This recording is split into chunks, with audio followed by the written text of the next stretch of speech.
Bana, mambo vipi we mdau na mfuatiliaji wa Phinu Media, na hope kwamba utakuwa umekimisi kinoma noma, kwa sababu ni kipindi pekee ambacho kinakuwa kinadili na masuala mbalimbali ya kitaaluma, hususa katika shule za sekondari na katika zile level za kitaaluma. Mimi nikupe tu surprise kwamba siku ya leo tupo katika shule ya sekondari Liamba, ambapo tutakwenda kushindana vikali kabisa na shule ya sekondari Msemulwa, na hii ni mwendelezo wa Phinu Academic Showdawn. Lakini tu nikupe zile highlights ambazo tutakwenda kujili ni kwamba form 1 watakwenda kushindana katika somo la Kiswahili, just imagine, na form 3 watakwenda kushindana katika somo la geography. Nazungumzia wale watu wa atmosphere. Hakikisha kwamba hukosi. Hii ni Phinu Academic Showdown, tuko live kupitia hapa Phinu Media. Hakikisha kwamba unakaa mwanzo mpaka tamati. Tuko hapa katika shule ya sekondari Liamba Sekondari. Kama tulivyoona tulizo katika wiki mbalimbali kuweza kupili zikichuana vikali kabisa, na leo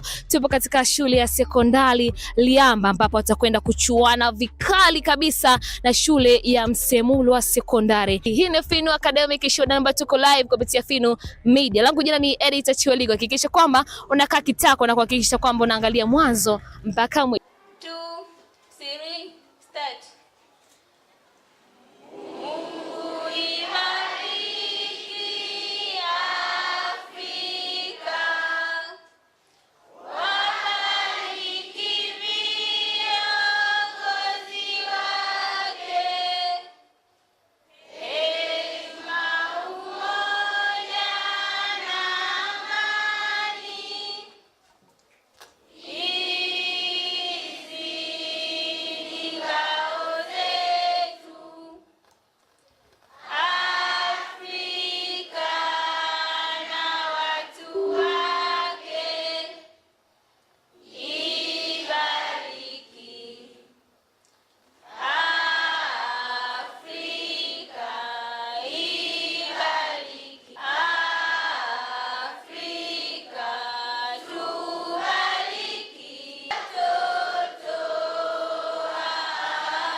Sawa, kwa maana hiyo shule yetu itifaki imezingatiwa.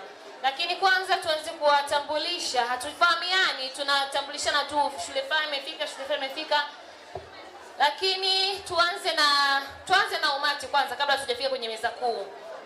Shule ya sekondari Msemulwa, si ndio? Yeah. Simama, piga makofi tuwatambue kama mko.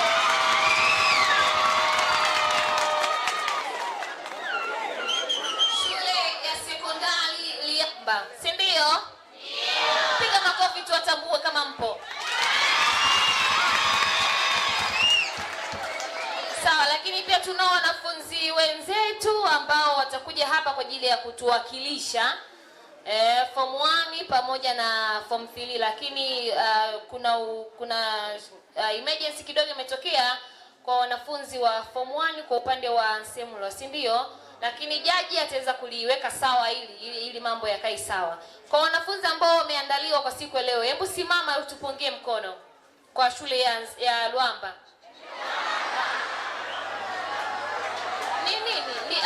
Liamba. Sawa jamani. Kwani watu hawachapiaji? Haya, kwa shule ya Liamba punga mkono. Hakuna hata shangwe. Shule ya Semula.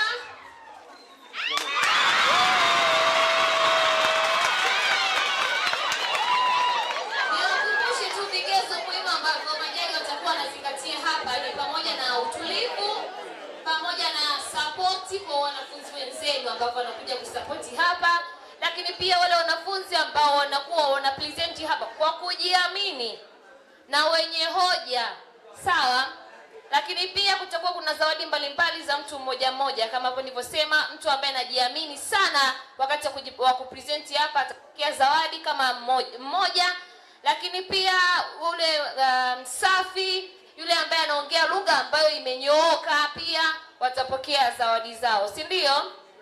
Sawa, niamie meza kuu. Tunao hapa walimu kutoka shule zetu, lakini na tunao majaji ambao watatusaidia kuendesha zoezi hili la ukusanyaji wa maksi.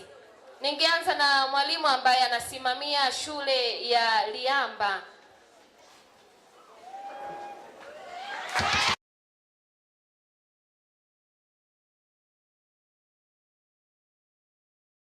Naitwa Madam Simkoko.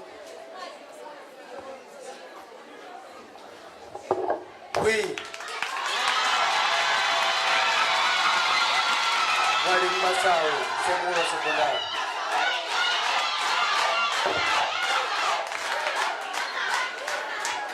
Hichi ni kikundi kidogo lakini kinatisha.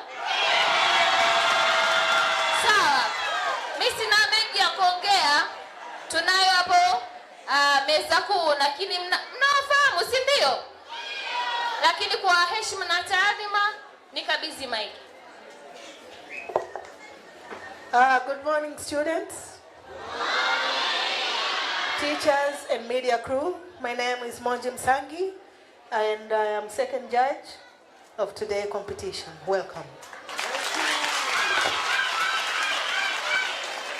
Ishi Kiingereza kinaogopesha. Morning. Morning. How do you do? We are doing well. How do you do? Okay, how do you do? Fine, thank you. My name is Sr.Poul. I'm very happy to be here as a chief judge. We have a lot of things that we are going to consider in this competition. So, only one thing that I want to insist to every person is to make sure that you follow all the principles of the debate in this competition. Of course, I will explain a few about on how we are going. What things that we are going to consider for those contestants that are here. The first of all, for this contestancy, I need everyone to understand that for this competition, you should make sure that you have the good arguments and the reasonings for any argument that will be presented. For these motions that will be presented, if there is any questions that will be asked, make sure that you reply this with a strong argument. You have to maintain the confidence also, is something that we are going to consider. Presentation style, also we'll keep it in considerations. And those marks will consider the language that is going to that a contestant will use, confidence, time management, and the content that you are going to present. So very soon we are going to start our competition, and be humble. We'll be very fair with my judges. Thank you. Makofi mengi kwa majaji wetu. Mimi niwakumbushe tu shule ambayo itafanya vizuri kwa jinsi ambavyo jaji ameweza kuelezea vizuri kabisa, wataondoka na kitita hicho hapo cha zawadi. Lakini kwa shule ambayo itakuwa sio kwamba mmeshindwa, ila mmejaribu, hamjafikia kiwango fulani, basi tunacho kinyago hapa, tutawakabidhi kwa roho safi kabisa. Sawa? Lakini niwakumbushe tu zawadi hizi hapa mbele ambazo zipo zimetolewa na wadau mbalimbali ambao wanasupport elimu, akiwemo Kazuli Enterprises. Yeye ni anashughulika na masuala mazima ya uzaji wa vifaa vyote vya ujenzi. Lakini pia bila kusahau TCB Bank, wao pia wameweza kushughulika katika namna moja au nyingine kuhakikisha kwamba zawadi hizi zinawafikia nyinyi wanafunzi kwa ajili ya kuwawezesha kufikia malengo yenu. Au vipi? Makofi basi kwa wadau wetu ambao wameweza kushughulika. Asante. Lakini kwa nafasi ya pekee pia nipende kuwatambulisha walimu ambao wapo na wale wenzetu ambao watakuja kutuwakilisha hapa wakiwa wanawasimamia. Wajitambulishe bila kusahau pia wale timekeeper kutokea Semulwa pamoja na timekeeper mmoja kutokea Liamba. Naomba mpande hapo juu, mchukue kiti na mkae pembeni kwa ajili ya kuanza zoezi letu. Lakini kwanza tuwatambulishe walimu ambao wanatusimamia au wanafunzi ambao wanakuja kupresent hapa mbele.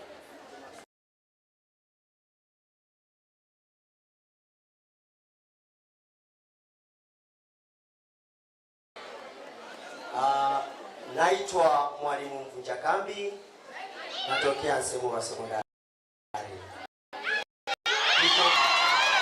Na kushirikiana na wadau tumefurahi sana. Lengo ni kuhakikisha kwamba manispaa ya Mpanda inakuwa vizuri katika upande mzima wa taaluma, na kupitia hili tunaamini kwamba taaluma itasimama vizuri katika manispaa ya Mpanda. Jamani, mashindano oye! Kelele moja kwa Mwalimu Vunja Kambi. Sawa, kwa upande wa shule hii nyingine Liamba, si ndio?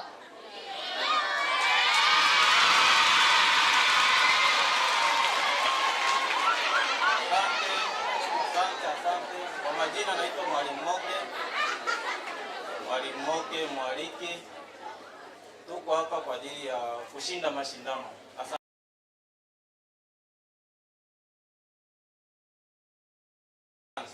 Baada ya utambulisho mfupi, tunafahamu jamani, kuna haja kwa konjia. Sawa, tunaomba walimu ambao wanashughulikia yale maswali kwa ajili ya kwanza zoezi letu zima. Lakini kwanza tuanze na maswali ya kidato cha 3.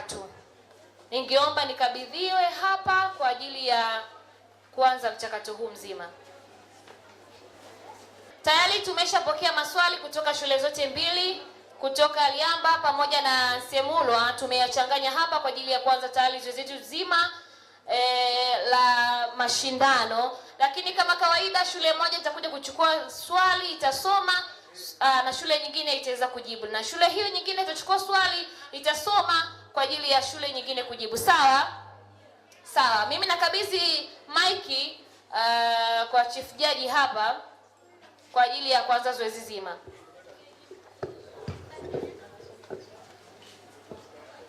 Nilizungumza kwa Kiingereza pale mwanzo. Nadhani wote mlikuwa mmenielewa. Na katika debate hizi ambazo huwa tunazifanya tunakuwa na moderator, judge ambaye atakuwa anaongoza huu mjadala tunaokwenda nao. Anakuwa na kazi mbili, ana judge at the same time anasimamia mjadala, atasoma maswali na atatoa mwongozo. Then nitampa nafasi ya kutangaza washindi mmoja mmoja. Alafu mwisho tutatangaza sasa shule vizuri zaidi, fanya vizuri, lakini ile ambayo imefanya vizuri zaidi ndio tutaipa zawadi. Kwa sasa na hand mic kwa assistant chief judge ili sasa aendelee kumoderate mdahalo wetu. Tunapatana. Asante. Basi sasa tunaanza rasmi mchakato wetu. Hapa tuna madarasa mawili, tuna form 3 pamoja na form 1, lakini kwanza tutaanza na form 3 ambao wao watajihusisha zaidi na somo la jiografia, si ndio? Ndio Okay. Kwa hiyo basi nitaita mtu mmoja kutoka upande wa Nsemlwa na mtu mmoja kutoka upande wa Liamba. Kwa kuwa Liamba wao ndio wenyeji wetu wa leo, kwa hiyo wao ndio watakaoanza katika kutufungulia kuchagua swali ambalo litajibiwa na upande wa pili wa upande gani? Kwa hiyo jambo la kwanza mnachotakiwa ni usikivu ili tuweze kusikia maswali vizuri. Mtu wa kwanza kutoka Liamba anaitwa Hakimi. Okay, Hakimi, tunaona tuchagulie swali. Timekeepers, wote mmekaa vizuri, si ndio? Okay. Kwa hiyo timekeepers mweke vizuri saa zenu, lakini muwe makini na muda. Hakikisha humuongezei wala humpunguzii, si ndio Okay, na nyie mnayojibu maswali naomba mjibu maswali kwa usahihi, lakini kwa sauti inayosikika, si ndio? Mnatumia lugha gani? Si ndio? Kwa hiyo I will also be speaking in English. Are we together? In order to cope with the environment, so I will be speaking in English. All questions will be asked and answered with English language. Are we together? Yeah, we are all educated here, so we should use the proper language. Okay? Okay, so 8 minutes for those who are presenting. Are we together? 8 minutes. So make sure you follow the time properly. Okay? Okay.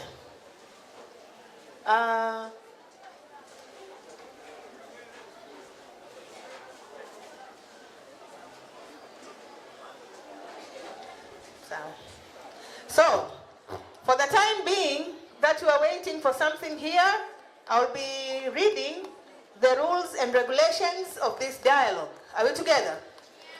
Nitasomea mwongozo wa mambo yatakayowapa wanafunzi maksi za ushindi. Okay? Jambo la kwanza ni hoja na mashiko ambayo ni inaitwa mata. Hiki ni kiini cha mdahalo. Majaji huangalia ufafanuzi wa mada, mantiki ama logic, ushahidi ama evidence. Are we together? Kwa hiyo unapoongea hakikisha unatoa hoja zenye mashiko. Ya pili ni upangaji na mtiririko ama method. Are we together? Hapa inaangaliwa jinsi mwana hotuba yake, ambayo vitu gani vinaangaliwa kwenye upangaji na mtiririko ni utangulizi na hitimisho. How do you open your speech and how do you close your speech? Are we together? And usimamizi wa muda. Muda wako unaupangiliaje? Umepewa dakika ngapi? 8. Wewe umetumia dakika 3. Ina maana umejipunza dakika ngapi? 5, si ndio? Kwa hiyo hakikisha unatumia muda wako effectively. Are we together?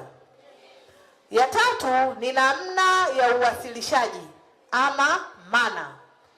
Hii hapa ni jinsi wewe mwenyewe. How do you posture yourself? How do you stand? How do you talk? This is what we are going to consider. Kujiamini na mawasiliano ya macho, eye contact. Je, unaogopa kuangalia watu? Lakini lugha ya mwili na sauti. How do you posture yourself? Okay? Je, unasimama huku umejiegemeza hivi au unasimama straight? Are we together? Tunawajenga kwa ajili kuja kuwa watu wakubwa wa baadaye, si ndio? Uweze ukasimama mbele za watu huku hujiamini, si ndio? Okay. Lakini kuna ushirikiano wa timu. Are we together? Je, mna ushirikiano timu yenu? Okay, lakini kipengele cha 4 ni kupangua hoja, rebuttal. Mtu ameuliza swali, how do you rebut? Are we together? Una counter attack vipi? Sio kwenye mpira tu, kwenye counter attack, si ndio? Hata huko kuna counter attack, si ndio how do you counter attack it? Are we together? Okay. Kujibu mapigo, unajibuje au mapigo? Lakini kuna kidokezo cha ziada. Je, do you have anything else? Do you have anything else to add? Okay? Hivyo ndo vitu ambavyo vitawaongezea nini? Max. Na hivyo ndo vitu ambavyo leo hii majaji wote tuliopo hapa juu tutaviconsider in our judgment. Are we together? I hope mmesikia vizuri kwa sababu nimesoma with a loud voice ambayo iko very loud and clear. And much less nimetumia lugha ya Kiswahili ambayo ni very affordable to everyone. Si ndio? So, kuna kitu kidogo tunasubiri so as we can start. Form 3 mpo tayari? There are some faces that I know. Form 3 wa Nsemlwa, where are you? Okay. Form 3 Waliamba, where are you? Okay. Nikiwaangalia sura zenu wote naona mko tayari kabisa yani. You are ready for competition. Si ndio Yeah, na walimu wenu wameshaleta maswali ambayo tunaamini mtayajibu effectively. Si ndio? Msiogope. Msiogope kipaza sauti, msiogope ile kamera. Talk what you have to talk. Are we together? Tuoneshe confidence yako ulionayo, lakini jibu kile kinachopaswa kujibiwa. Usiende nje ya nini? Ya swali. Okay? Sasa muda wetu wa kuanza umefika na swali lililotoka upande wa Liamba kwenda kwa upande wa Nsemlwa ni kama lifuatavyo. I'm going to read it. The earth, in terms of its structure, is divided into 2 parts, both internal and external parts. A. Describe the internal structure of the earth, focusing on the main layers of the atmosphere. That's A. B. Identify the layer of the atmosphere that is characterized by rainfall formation.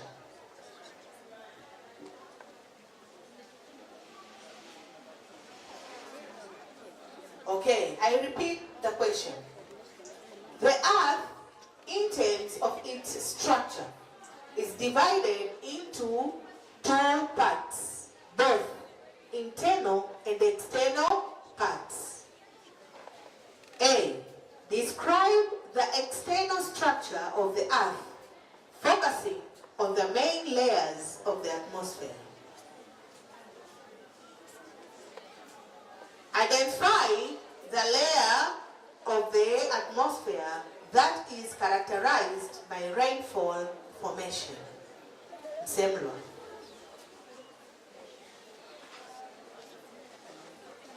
Nsemlwa, have you heard the question or should I repeat? Have you heard the question or should I repeat? I'm repeating. Listen carefully. The earth, in terms of its structure, is divided into 2 parts, both internal and external parts. A. Describe the external structure of the earth, focusing on the main layers of the atmosphere. Have you got the question? Okay, anyone come front and answer the question, please? Okay. Thank you. You will introduce yourself, okay? Good morning, students. Thank you, the high table. Thank you, the engineer's part and my fellow students. Yes. My name is Sr.Poul and I come from Semra Secondary School. And I am here for the representation of my school. The first question I say that describe the external structure of the earth, focusing on the main layers. The first layer of the earth is a troposphere. A troposphere is a layer which is extended from 0 to 10 kilometers above the Earth's surface. But the second layer is stratosphere. The stratosphere, this is the layer where the plane fly at this layer. The third layer is mesosphere. This is a part which extends from 50 kilometers to 85 kilometers. And the last part is about the thermosphere. The thermosphere is a layer which extends from 85 kilometers to 1,000 kilometers. B, it is stated that the layer which the land formation is taking place. The layer in which the formation of land is taking place is troposphere. Thank you. Thank you very much. Please, can you tell us your name? Repeat your name, please. My name is Sr.Poul. Any question for him? From Liamba? Yeah?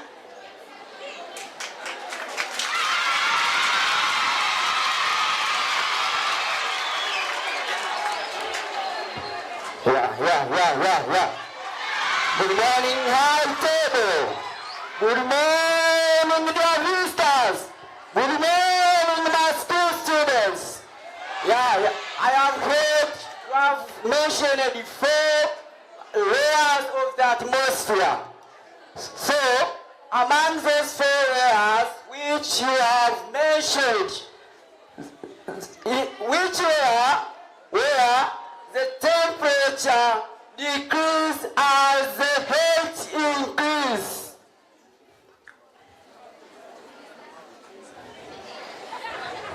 Which layer among those 4 layers that you have mentioned, the temperature decrease as the heat increase? Thank you. Have you had the question? Okay, can you answer? Yes. The layer at which the temperature decreases with the increase in altitude is the layer of mesosphere.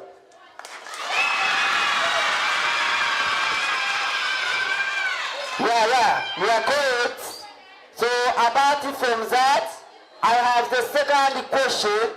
Yeah, which layers among those 4 layers you have mentioned the temperature increase due to the heat increase, and why? So my question says that, or which states that, among those 4 layers which you have mentioned, which layer the temperature increase as the heat increase, and why? Anyone from Semlwa? Those ones you can help? They are come.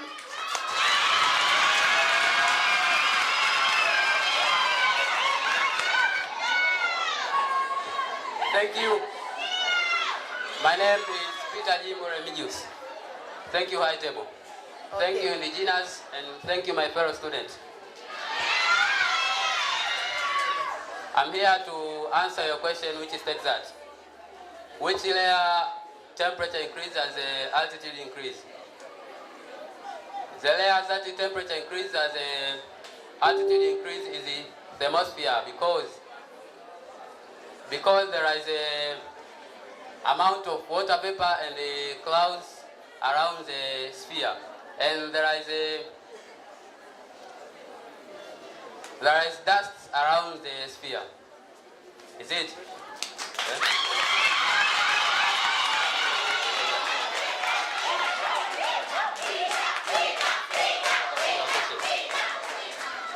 Tell me about your.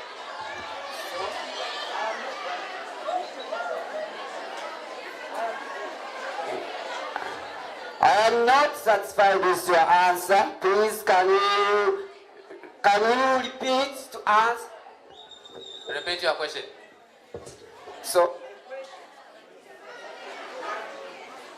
my question states that among those 4 layers of the atmosphere, which you have mentioned, which layers temperature increase as the height increase and why?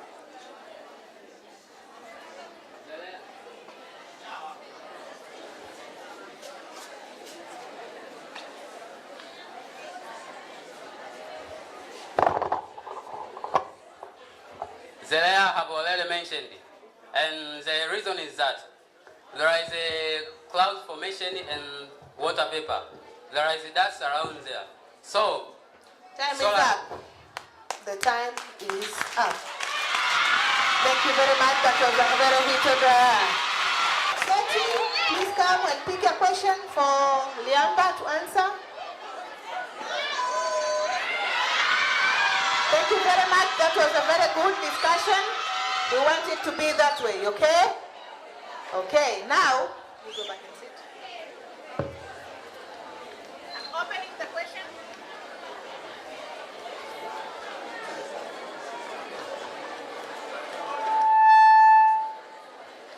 And here is the question from Nsemra to Liamba Secondary.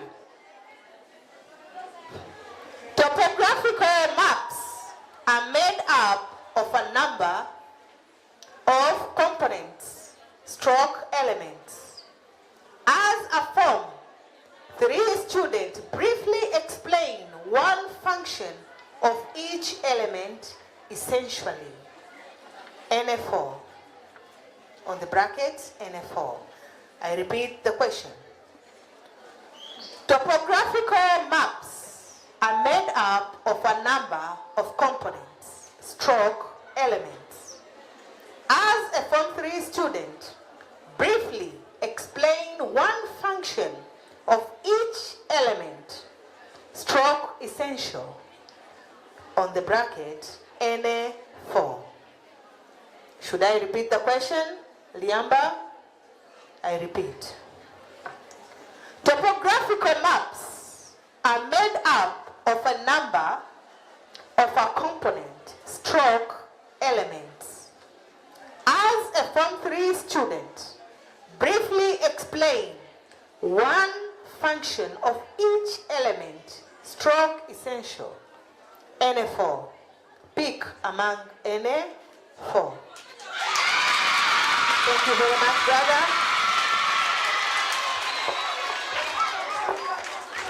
Good morning, my fellow students. Good morning once again. Good morning, high table. Thank you, high table. I'm here. My name is Abdallah Musa Amri. I study Form 3 at Liamba Secondary School. The question is about the essential component of topographical map. Topographical map, this is a map that is used to show the graphical area, and this map is consisting 5 or 6 components. First one component of this map is the flame. Flame is used to show end of the map. And the second one function of component of topographical map is the scale. It's used to show ratio between the map distance and the ground distance. And the second one is title. It's used to show how map is about what. And the 4 is key. Key is used to define symbol or sign is used in the map. This map consists different importance. For example, for importance is used to in this map, photographical map. there is help people to show direction from one place to another. It helps to calculating area of the place. Thank you for listening. Thank you very much. You wait for questions. Any question for Abdallah? Yes.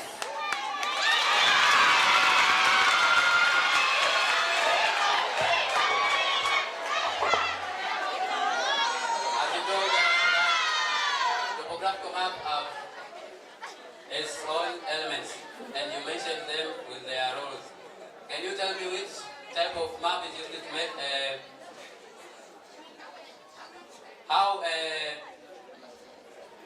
which kind the topographical map is used which type of photograph is used to make that map?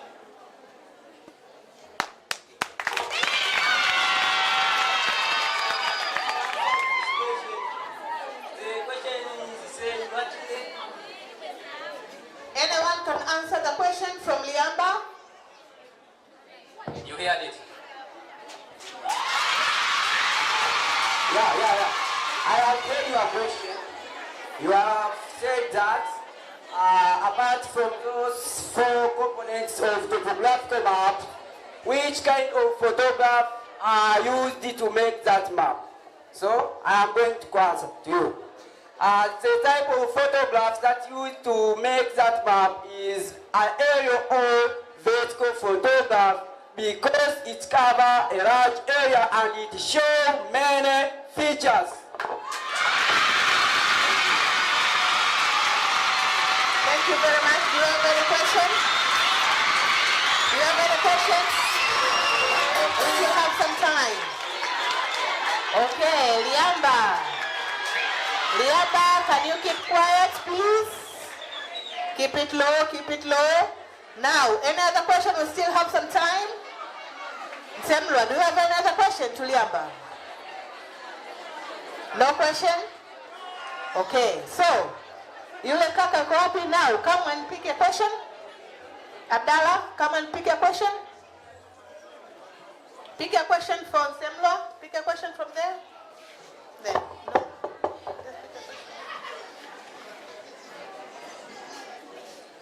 I'm going to read.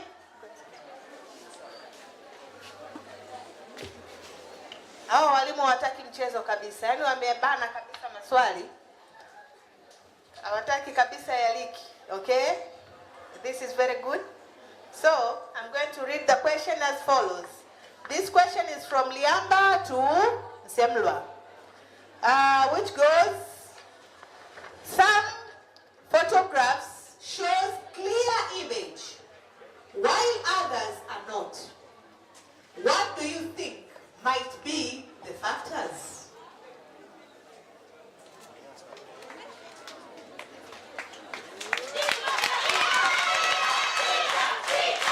The factor that may affect the quality of the photograph. NF4.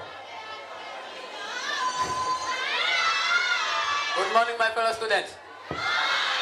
Good morning, high table. Thank you. Good morning, indigenous. I'm here to reply to the question which states that. Which kind of... Your name is Seti? No, my name is Peter Jim Remigius. Peter. Yes.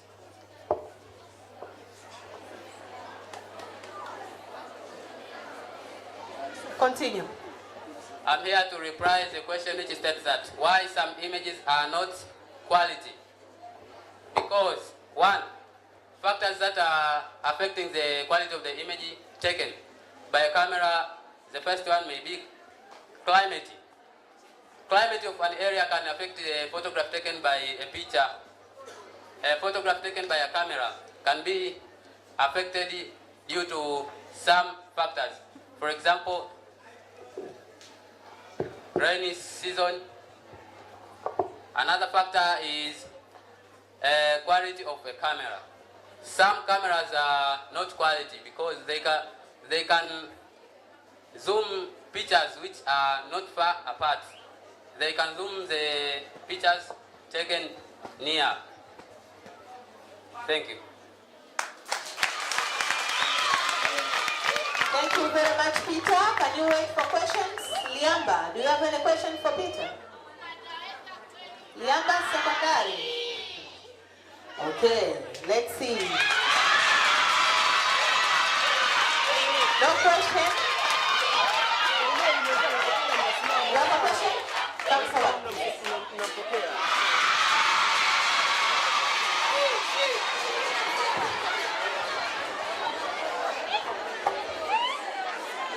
Yeah, my question is concerned about the topography, about the photography. We have 3 types of photography.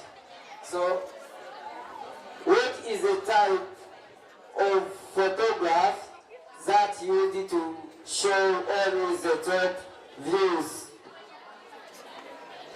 Repeat your question, please. My question states that we have 3 types of photograph. So among those 3 photographs, what type of photograph is characterized by showing only the top views? Thank you for your question. The type of photography which has a characteristic of showing the top view is aerial or vertical photography.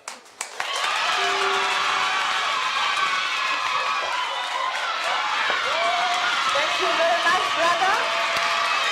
Do you have another question? Yeah, this is very, very nice, okay?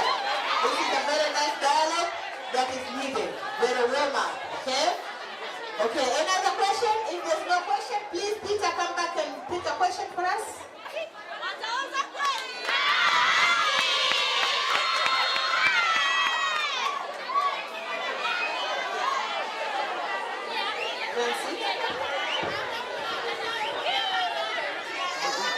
Okay, Semula Komoto, eh? Can you sit down and listen for a question? Okay, this is the question from Semula to Yanga Secondary, which goes, rocks are formed in different ways. Some are formed due to the cooling and the solidification of molten materials, on the bracket, magma. A. As a Form 3 geographer, identify the type of rock formed by the process of cooling and solidification of magma. B. Give 3 features of the rock identified. Should I repeat?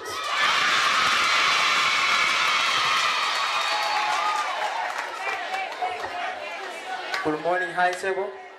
Good morning, my guest. Good morning, my fellow students. My name's Frank Abel Kibelezo. I study at Liamba Secondary School.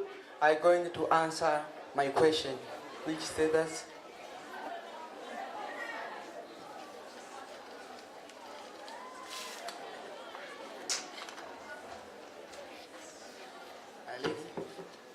rocks are formed in different ways. Some are formed due to the cooling and solidification of molten material, magma. As for geographical, identify the types of rock formed by the process of cooling and solidification of magma. B. Giving 3 features of the rock identified. I'm going to answers. The types of rock which formed by cooling and the solidification of molten material is called the igneous rock. First, the 3 features of igneous rock. Remember that the igneous rock are hard rocks. Second, the igneous rock are change metamorphism by heat and pressure to form metamorphic rock. A metamorphic rock are come when a igneous rock to change by heat and pressure to form metamorphic rock. These are features of igneous rock. Other as a does not contribute fossil. The igneous rock are among of rock which are not contain fossil. Thanks. Thank you very much, Frank.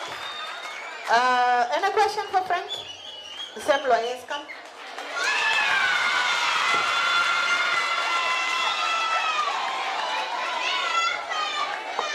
question states that why indigenous rock are the mother rocks of other rocks? I answer this question, say that why are indigenous rocks are said to be mother rocks? I answer due to the following points. The indigenous rock, I say the mother rock because the indigenous rock are rock which can change to be other types of rock, any types, because when a indigenous rock to change by weathering and erosion to form sediment. After sediment to competition and cementation to form sedimentary rock. After sedimentary rock to by weathering and erosion to form sediment. And the sedimental to change by heat and pressure to form metamorphic rock. So that the indigenous rock has the ability to change to be other rock. Quiet please, so as we can listen. Okay, thank you. You have said the answer and I understood it. But I have another question. How can the metamorphic rocks be formed in age? How metamorphic rocks can be formed in age according to the stages of rock cycle?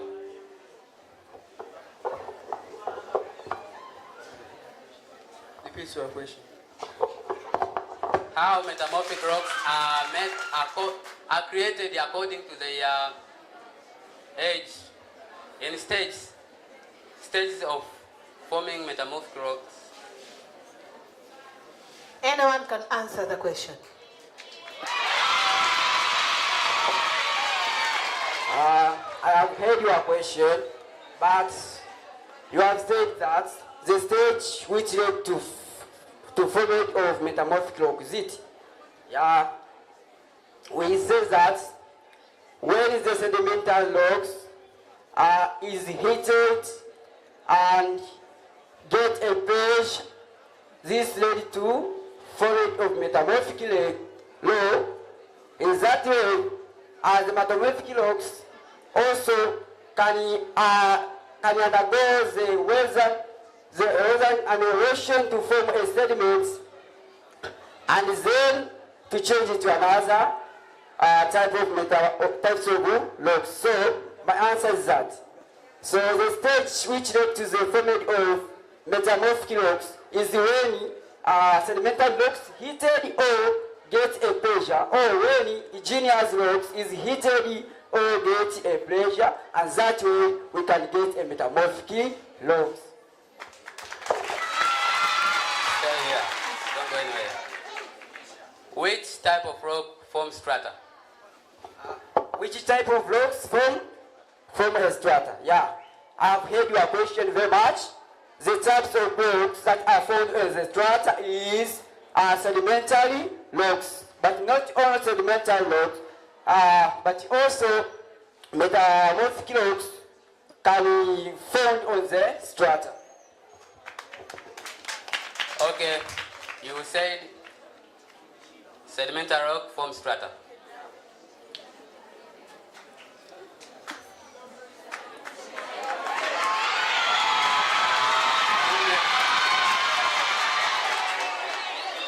Give me only 3 properties of sedimentary rock. Of course, I'm going to give you 3 properties of sedimentary rocks. The first one property is sedimentary rocks. They are softy. The second one, sedimentary rocks. Time is up. Thank you very much. Thank you very, very much. This is the kind of dialogue we need. Thank you very much. Very, very good. Frankie, please come and pick your question.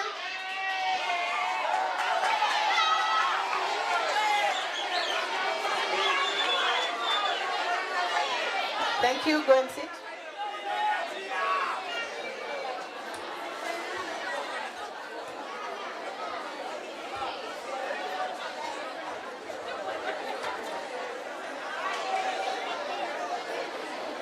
Okay, here is the question from Liamba to Semlwa. Listen carefully and answer. Janet is a student from Kalale Secondary School. She one day encountered a map measured 5 full squares and 8 half squares. The scale of that map was 1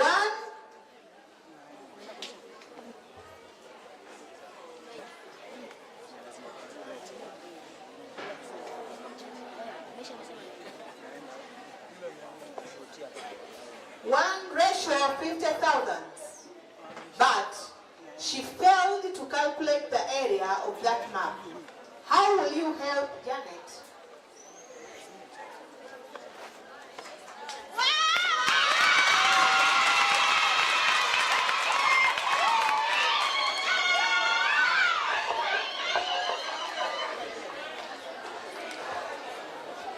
Okay. Hey.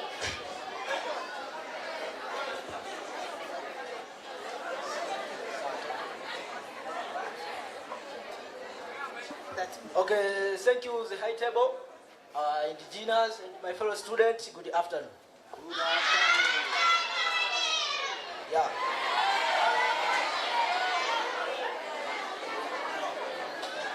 Yeah. My name is Meshach Festus Wale. I come from Semura Secondary School. Yes. And I'm here for representing Semura Secondary School. Yeah.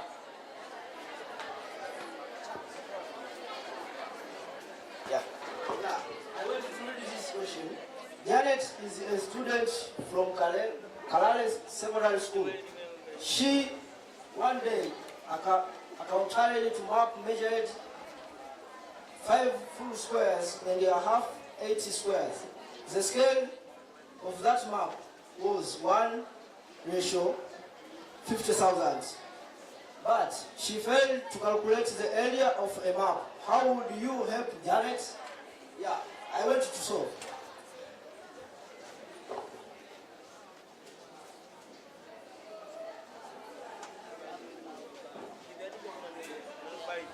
Yeah. In order to calculate the area on a map, we should mask the scale. And the scale given was 1 ratio 50,000. 1 ratio 50,000. Yes. This represents that 1 centimeter on a map, actual ground is 50,000 kilometers, or a half kilometer. That's 1 centimeter on a map represents 50,000 kilometers on actual ground. So, in order to calculate this question, we have squares.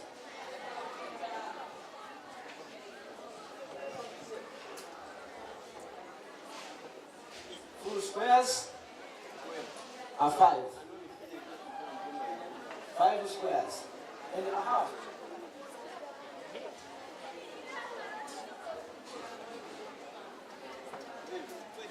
A half square have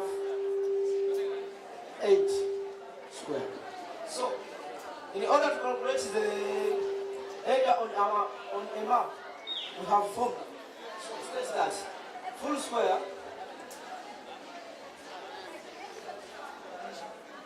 plus a half square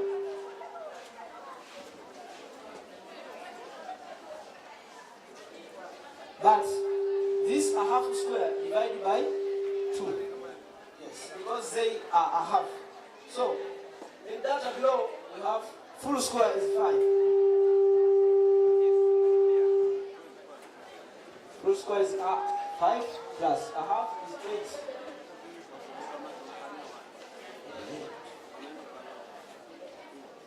But divided by 2. So, we take 5 square plus 8 divided by 2 is equal to 4. So, we obtain 9 square. So, we obtain 9 square from this formula above. So, in order to convert this square into kilometer square, we have need that one square box on a map have 1 centimeter side, have 2 centimeter side and 2 centimeter side, and that is square. So, in order to calculate this area for 1 square box on a map, we need that scale we have given. So, area of calculating the square is a side times side. Yes. So, have 2 centimeters times, given the scale is a half kilometer. In order to convert to actual ground, 2 centimeters times a half kilometer. Yes. We have 2 units. We have 2 units. And this among 2 units, one is red and another is small. So, red unit, it acts as a unit of this substance. Yes. Because you have not punished your teacher, but your teacher have ability to punish you. Yes.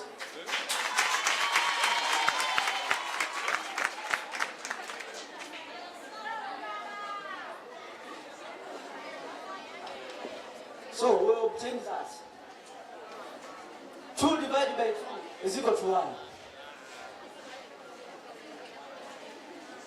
kilometer times 2 divided by 2 is equal to 1 kilometer. So 1 kilometer times 1 kilometer is equal to 1 kilometer square. So according to our scale, 1 centimeter represents a half kilometer on actual ground. Yes.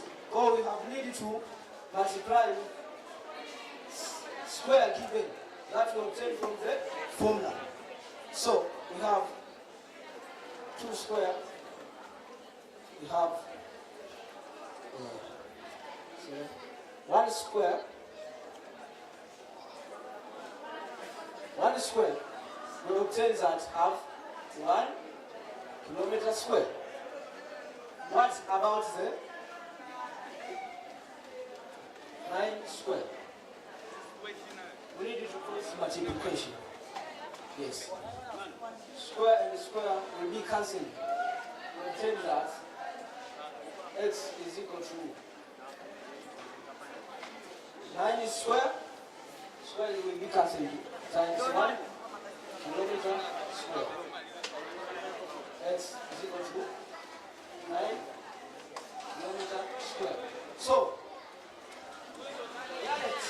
Time is up. The time is up. So there will be no questions.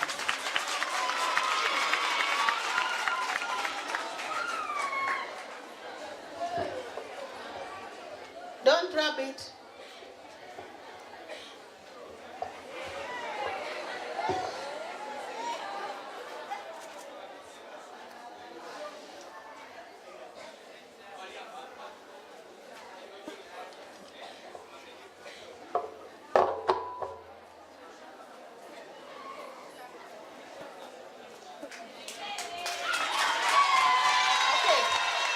Mesha, come and pick another question.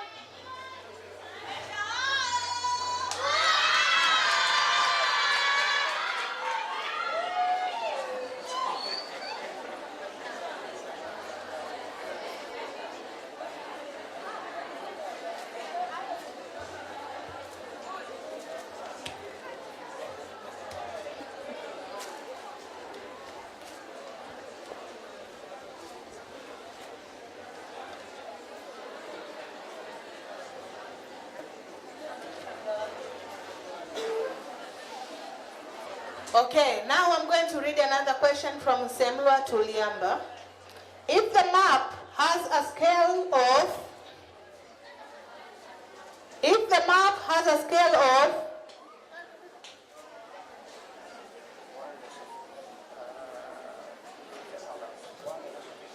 1 ratio 50,000 and the distance measured on that map is 10 centimeter.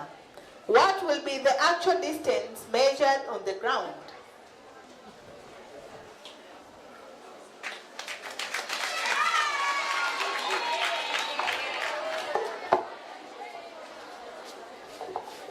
One person from Nsemlwa amshikie mic.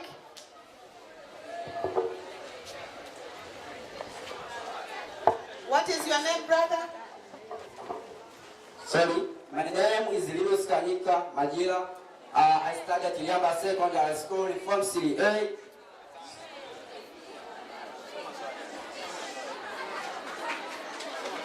I am going to read the question.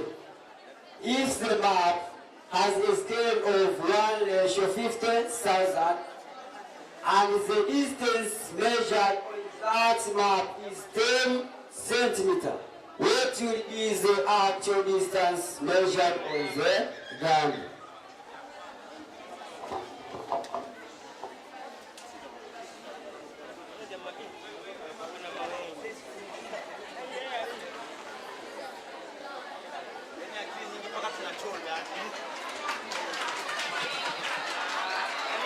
According to my question,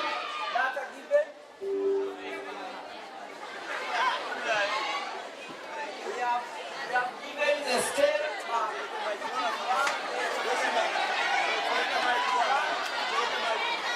which is 1:50,000, and also we have given the map distance. Map distance is equal to 10 centimeters. Required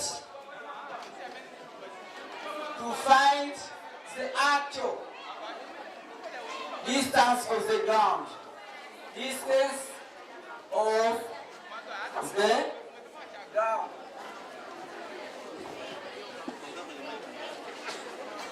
Okay, I am going to start. I said that 1 kilometer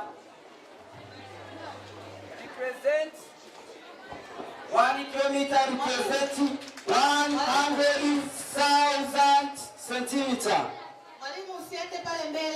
But we have, I said that 1 kilometer represents 100,000 centimeters. So, according to our map scale, all these are centimeters. This is centimeter, this is centimeter. So 50,000 centimeters, 50,000 centimeters is equal to how many kilometers? Then I go to multiplication. Then I take 1 kilometer times 50,000 centimeters divide by 100,000 centimeters. Centimeter being cancelled. Then 40, we have 40 being cancelled, and down we have 40 being cancelled. Then remain 5 kilometers divided by 10 is equal to 0.5 kilometers. After that, we come to take the map distance. So, according to our map scale, this one is a centimeter. So we get that 1 centimeter represents a half kilometer. So 10 centimeter is equal to how many kilometers? Then we cross multiplication. After that, we can get 10 centimeter times by 0.5 kilometer. Then divide by 1 centimeter. Centimeter and centimeter they cancelled. After that, we multiply by taking that 10 multiplied by 0.5, which you get 0.5 0 then we get 0.50, but we have a decimal place which is 1. We put here then 0 in front of the decimal place. It does not mean. So it will be cancelled and on the ground be cancelled. Therefore, the actual distance of the ground is 5 kilometers.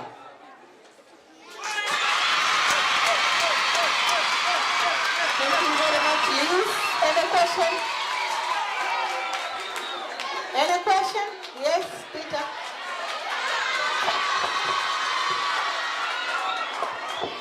tried to solve, but you dismissed about the formula. How can I solve such question when I get it on a paper? Which formula you used to solve such question?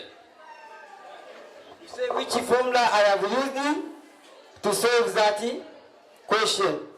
According to my question, I have given map scale, which is 1:50,000. But I have given the map distance, which is 10 centimeters. So I am going to find the actual distance of the ground, meaning that if 1 centimeter on the map represents a half kilometer, so 10 centimeters on the map can be used to represent how many kilometers on the... Thank you. How can I know such scale you use can come and give me such answer? How such a scale can come and give me such answer?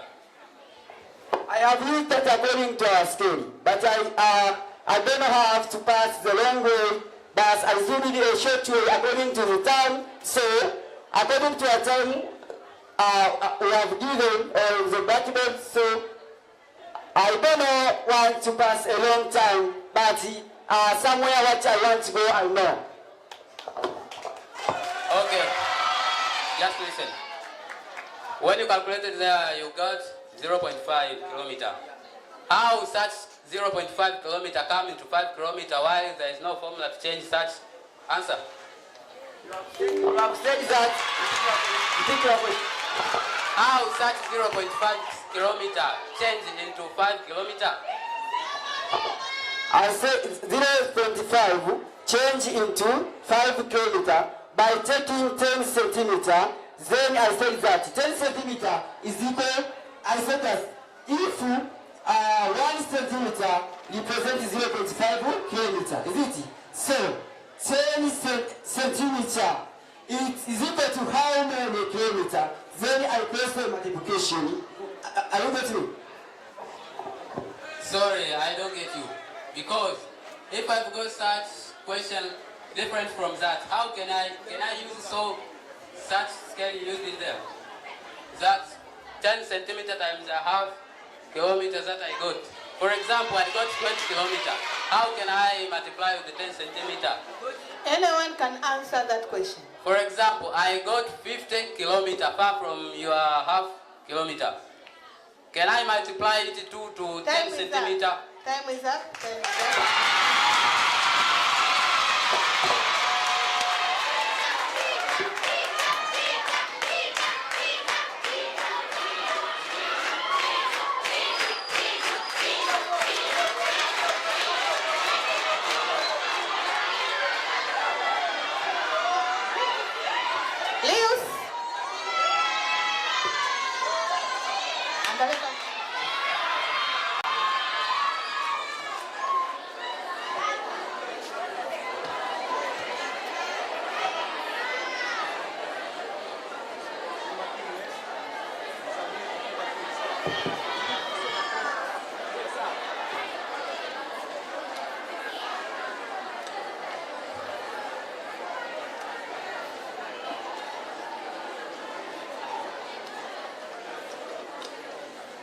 Okay, thank you very much.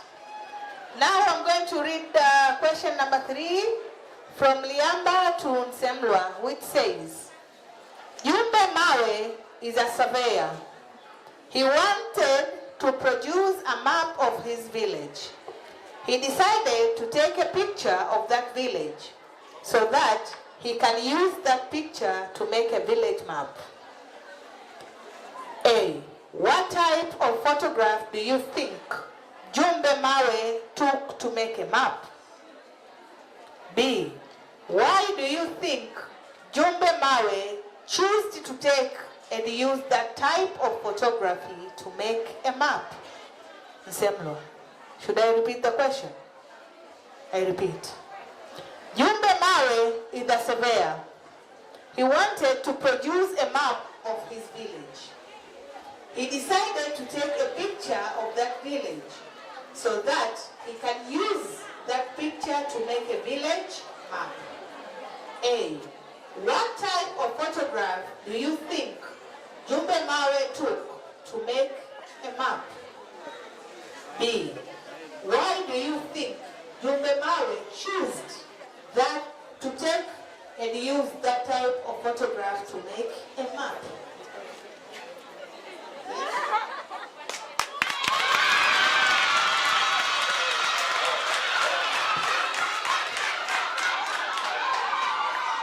Thank you, High Table, Eugenia, and good morning, my fellow students. I'm here to answer that question. Answer me. Tell us your name. My name is Tumaini Gasto Peter. I am from 3 students from Semua Sekondari.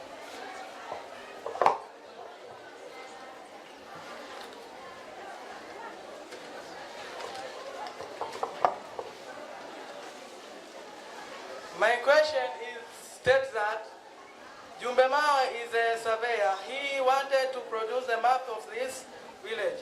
He's decided to take a picture of that village so that he can use that picture to make a village map. A. What is the type of photograph used to using Jumbe Mawe to make a map?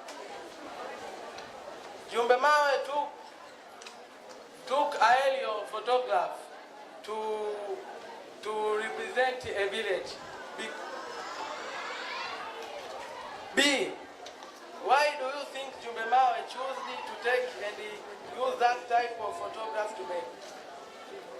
Jumbe Mawe used aerial photograph to take the village because the aerial photography it can take large area of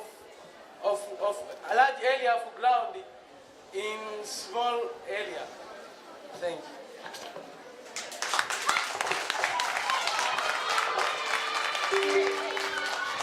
Hello, Tumaini. Come back for your questions.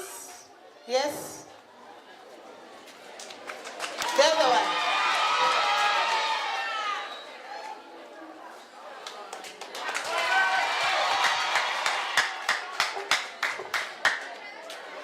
Thank you, Angel. My question says that why Jumbe Mawe are not used the oblique photograph? Because oblique photography is taking one side of the object, but not take upward of the subject, and to be taking large area of ground, it used to take in the upward of the object, and it can use small ground. Yeah. Other question say that this mister, which way used to show natural feature and mad feature? Anyone can answer the question from Samuel. Which method this mister used to show natural feature and mad feature on the map?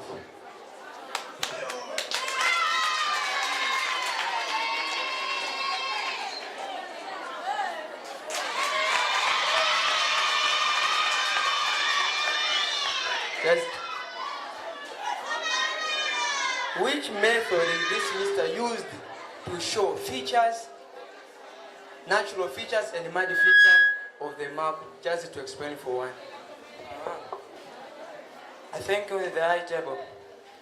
The question is about the method which was used to show the what? The natural and the man-made features on the map. Yes, the first we have the spot height, we have also the grid references, we have also the grid of reference, the leaf, and so on. Question. In order to understand how the map about,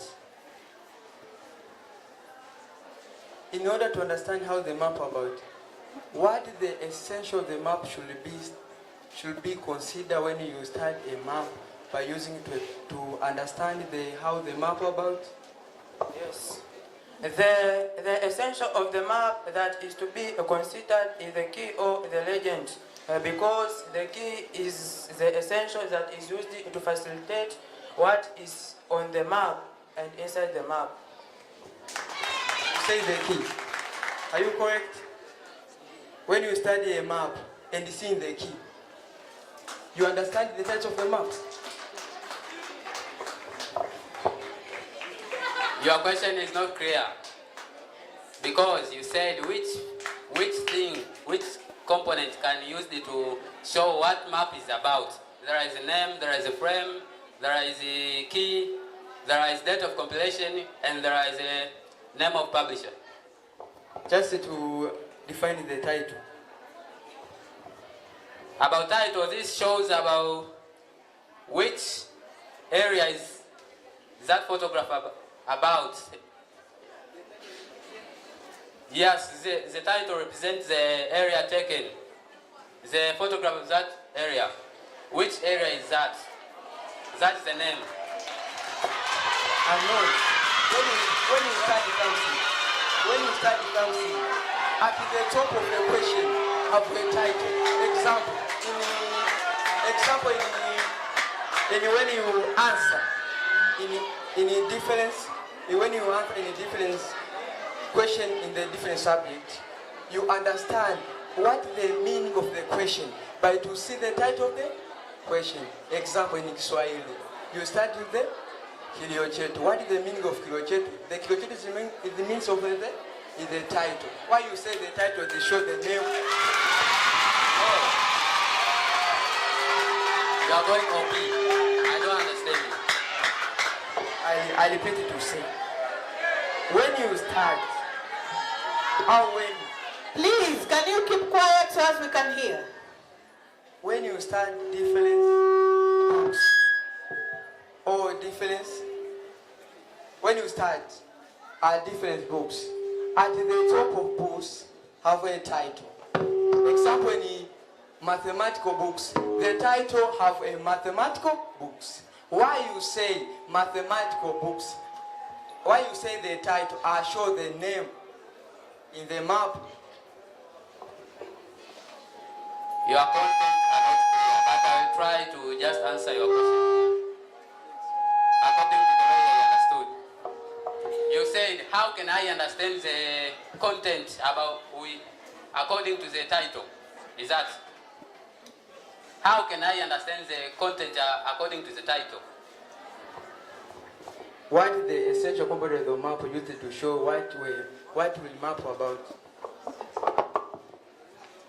There is a... Excuse me. Make sure before you ask the question, it is formed properly and it is asked clearly so as we can understand. Stop panicking and ask your question properly. Repeat your question, please. Don't go. Just repeat your question. Your question says that... The time is also up. The question said that Our question says that what is the essential component of the map used by Mr. to show the meaning of the map?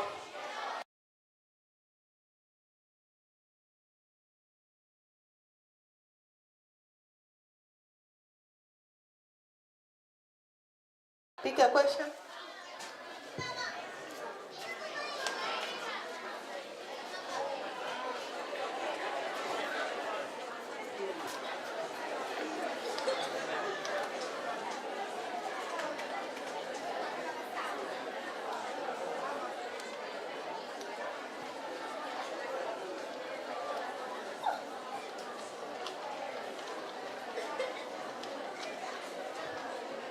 Okay.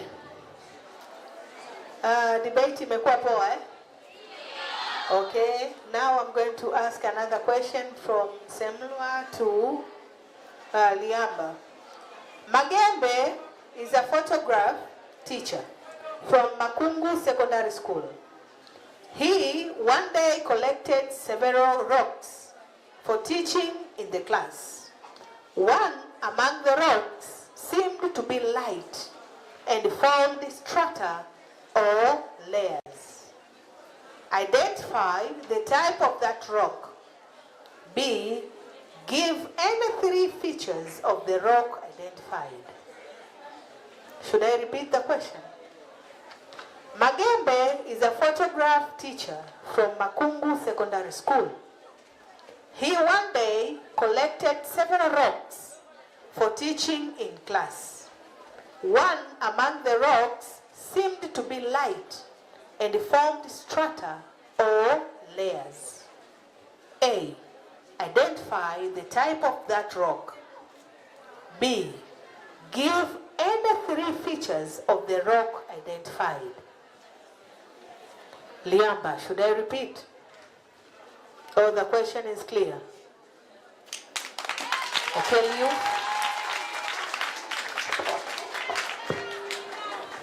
Okay, sir. I'm going to read the question. Magembe is a geography teacher from Makungu Secondary School. He one day collected several rocks for teaching in the class. One among the rocks seemed to be light and formed strata or layers. A. Identify the type of that rock. B. Give any 3 features of the rock identified. Yes, by starting with A. The types of rocks which form strata or layers in sedimentary rocks. 3 features of the sedimentary rocks. The first one, we say that they are soft. The second one, we say that sedimentary, they contain firstly. But we say that the third one, feature of the sedimentary rocks, they are crystalline.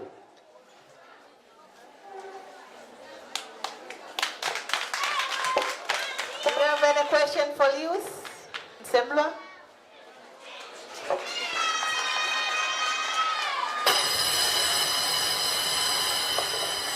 How can such type of rock be usable to man? Says that how such these rocks can be used to man.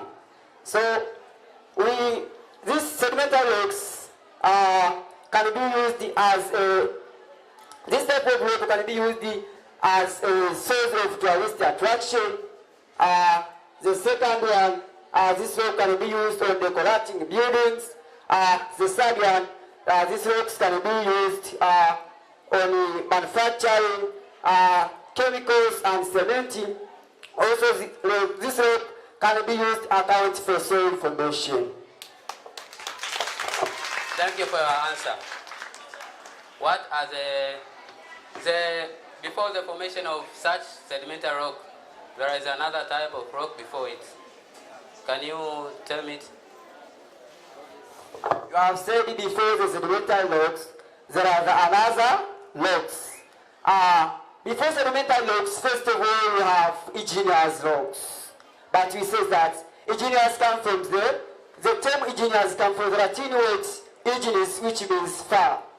So according to that concept, we can say that igneous rocks, these are rocks that are formed by the process of cooling and solidification of molten materials such as magma or lava. For example, when magma erupts from the Earth's crust up to the outside to the Earth's surface, the magma cooling, after the magma cooling, it will become a lava. After it became a lava, that is going to form different types of rocks.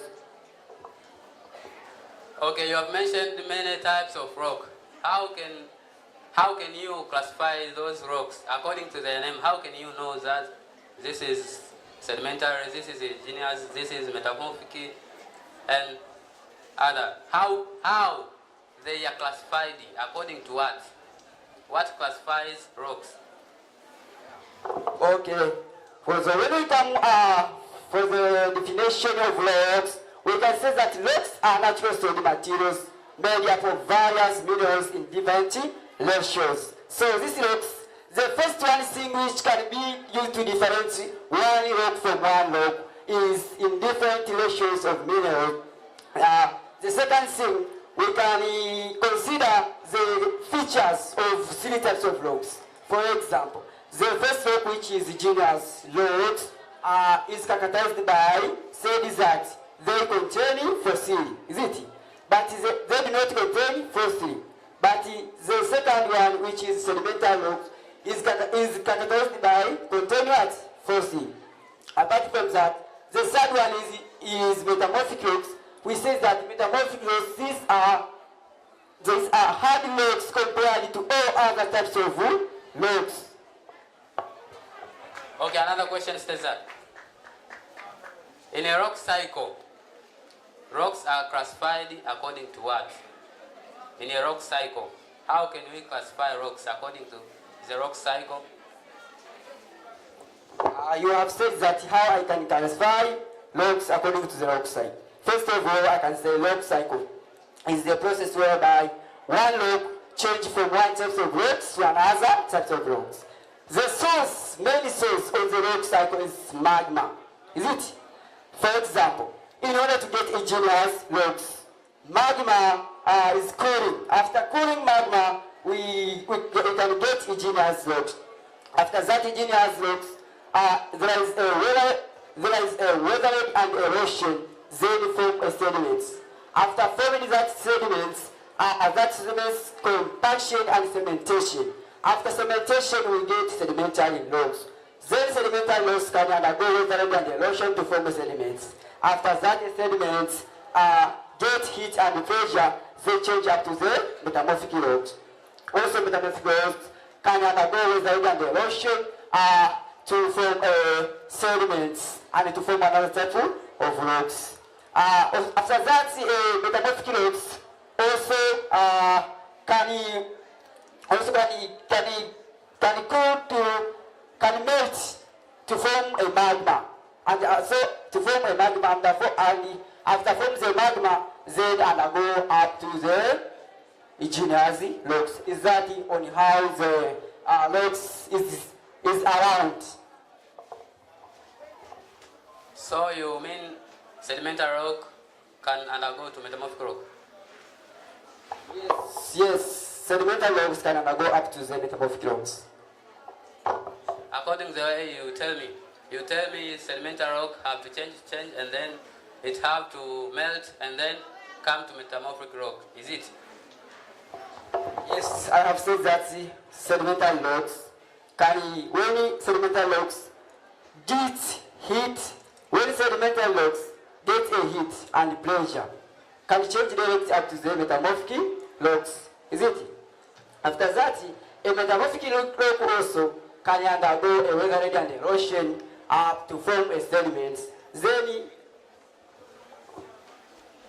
now I have understood your point.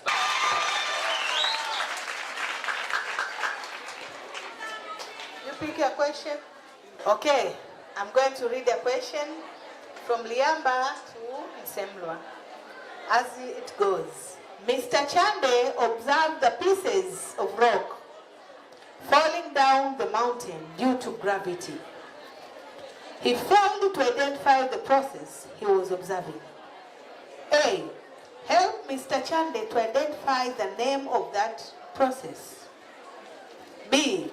What are the 4 factors that determine or affect the nature and the speed of process named a bound?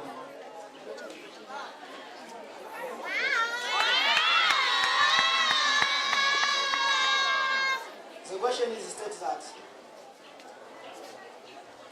to identify the name of that process, the name of this process of falling of the rock from the mountain is mass wasting, because mass wasting is a movement of weathering material due to gravity. That's that. The factor that determining the effective nature and speed of this process is climate. Climate is a factor that distributes the speed of mass wasting because area with more rainfall have muddy soil, so the speed of weathered material in that area will become high. The second factor is angle of the slope. Angle of the slope, it distributes the speed of mass wasting due to area with less or more slope. It's concerned with the speed of mass wasting. The second factor is nature of material. Nature of material distributes the mass wasting. But the last factor is vegetation. Area with more plantation have provided to us a strong and good soil. So good soil is not easy for this process, but it has many vegetation in that place. So this a factor that cause the mass wasting that Mr. Chandler observed.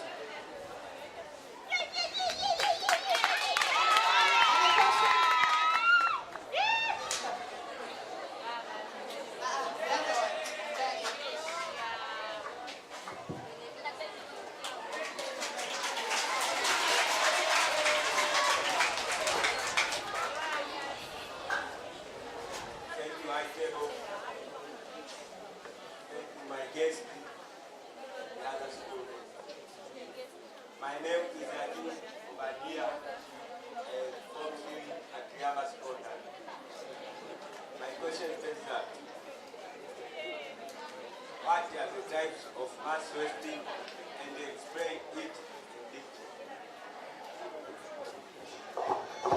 Yeah, I reply this question. The type of mass wasting, is it true? Yeah. There are two types of mass wasting that are rapid and slow mass wasting. That slow mass wasting is a form of mass wasting which is taking place slowly, that can be not observed, that you have shown the result. Yes, this is a type of slow mass wasting. But rapid mass wasting is a mass wasting that can you observe through your eye. Yeah, when the process taking place, you can observe through your eye. In slow mass wasting, there are types. Can you mention it? Yeah, the type of slow mass wasting, one is soil creep. Yeah, second is tilers. Yes, these are type of slow mass wasting forms. Can you explain? Yeah. One is soil creep. Soil creep is a form of mass wasting that is taken process slowly, and that can cause anyone can help.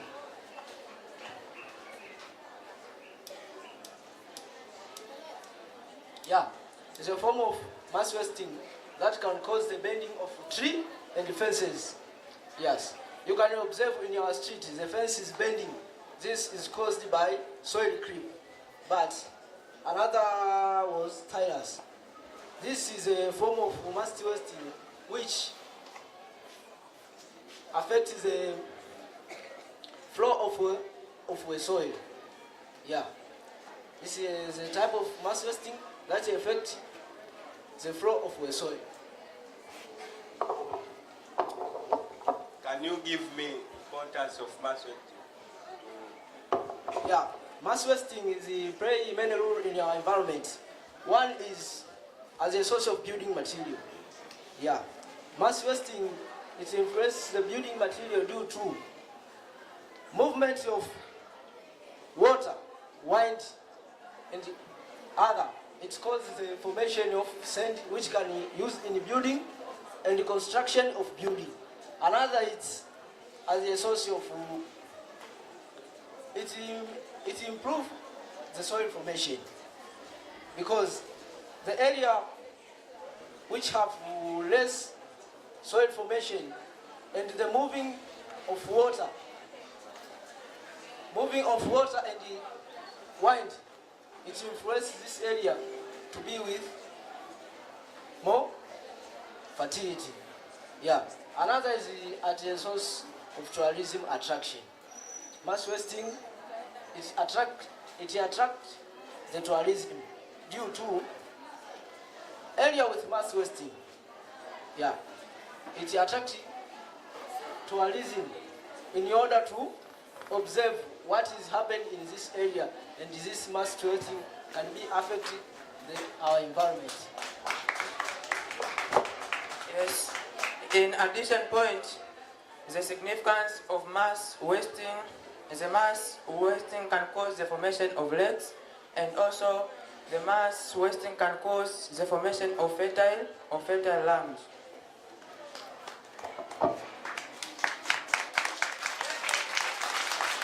Hey, why are you here? I support my friend. On question.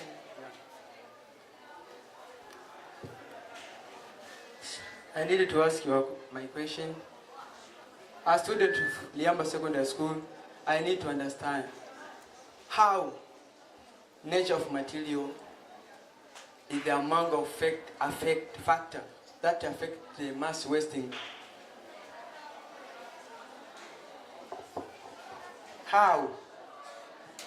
Time is up. How the Time is up. nature of material. Time is up.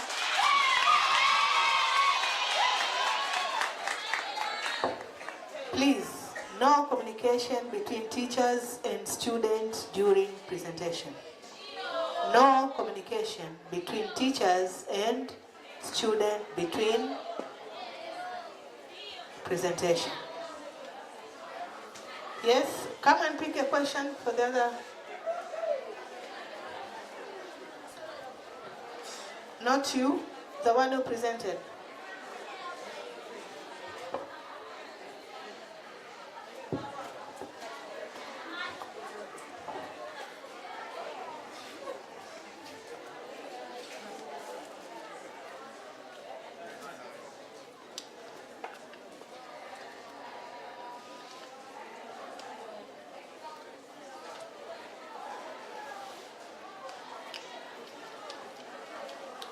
This is the last question of today's session, and it goes as follows. What is meant by the term weathering? B. Briefly explain the main type of weathering. What it is meant by the term weathering? B. Briefly explain the main types of weathering. Yes, anyone? Just stand up.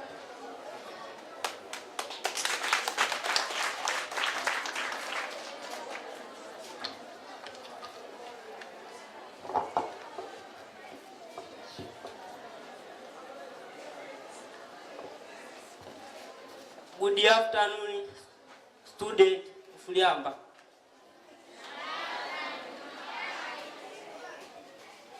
Good afternoon, dear visitor. My name is Emmanuel Benedicto. I study at Liamba Secondary Form 3. I'm coming to answer this question. State that what is meant by the term weathering?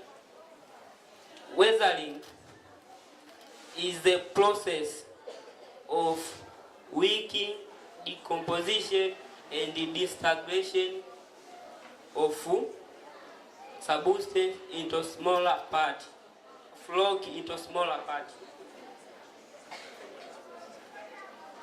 Weathering has a three types of weathering. First one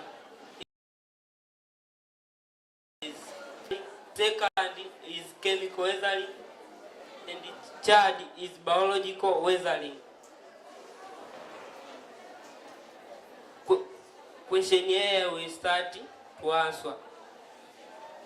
B. State that belief explains the main type of weathering. I will finish to study the main type of weathering. That first, they said physical weathering. Physical weathering is the weathering is the process that disintegrates by the process of physical. Example, temperature change and energy release. As is chemical weathering. Chemical weathering is your car disintegrate by the process of decomposition of material. Example of process of chemical weathering is hydration, hydrolysis, carbonation, and oxidation. Chad is biological weathering, the type of weathering that occur acting on living things such as animal and plant. Biological weathering, the process of chemical biology, the process of weathering biological process is action of plant and the action of animal. Any question?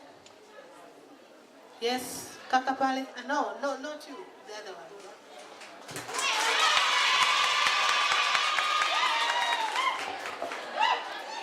You say, sorry. Good afternoon, high table. Good afternoon, my engineers. Good morning, my good afternoon, my fellow students. You say that there are processes taking place in chemical weathering. You can please explain. Repeat your question. You say there is some process take place in chemical weathering. You can briefly explain. Chemical weathering, they are my friend help to briefly explain. My name is Musa. Thank you, high table. Thank you, my fellow students. Thank you, my fellow students. I'm here to answer this question. It's about the chemical process that used in weathering. First one chemical process used in weathering is carbonation. Carbonation is the process whereby a chemical acid reacts with carbonate. And this is process which can cause exforation. Exforation is the peeling of outer layer that used to cover the rock. Thank you. Another question? Sorry, does not understand you because you take the exfoliation that is from physical weathering, but me ask you to explain processes of chemical weathering. I'm here to help my friends.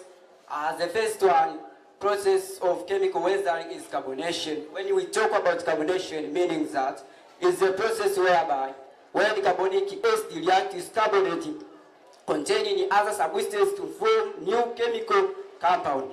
But the second one is hydrolysis. When we talk about hydrolysis, meaning that is the process whereby hydrogen ions from water react with mineral ions from rocks to form new chemical compound.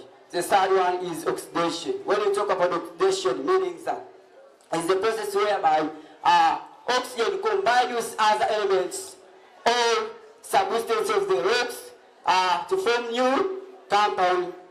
But the first one is hydration. When we talk about hydration, this refers to the process whereby some mineral rocks absorb water and budge. Another is a solution. This refers to the process when rock minerals dissolve the diets in water without changing into other mineral compound to form a solution. Sorry. I'm sorry. You try to just answer my brother. I'm here to ask you about the first question from the paper. The question said that, explain the types of weathering. You say there is 3 types of weathering. You say there is a mechanical and there is a physical and chemical weathering. How about mechanical and physical weathering? You say how about mechanical weathering? When we talk about mechanical weathering, this is the process whereby when you expose the rocks, disintegrate without any change in their physical composition. And these rocks have 4 ways of occurrence. The first one is mechanical weathering due to temperature change. So, when is a mechanical weathering due to temperature change led to the following process, which is the first one. I didn't told you to tell me about the... The time is up.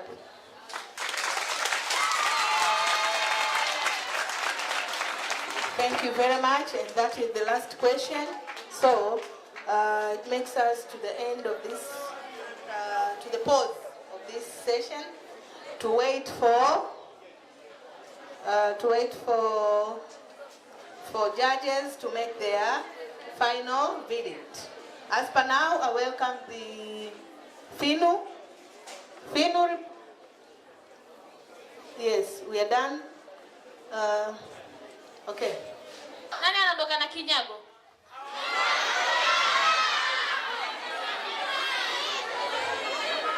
Simeona, lakini jinsi ambapo amepresent hapa mbele. Nani anaondoka na kinyago?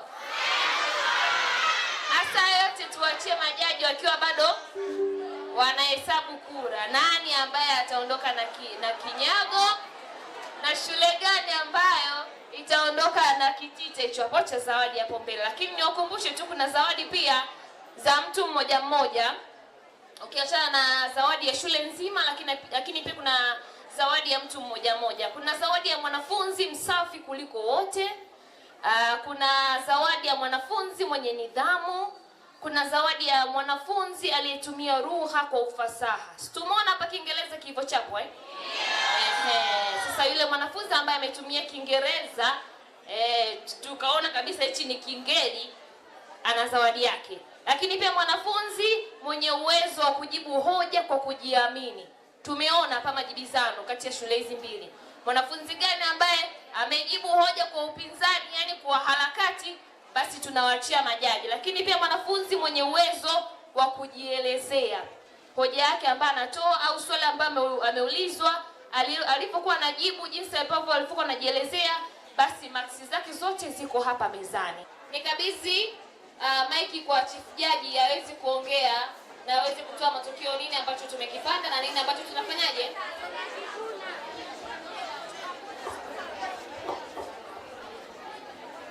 Naomba tuzungumze nikiwa nimekaa. Mashindano safi. Mbona mmekuwa wanyonge? Mashindano safi. Vizuri sana. Of course mashindano yalikuwa ni mazuri.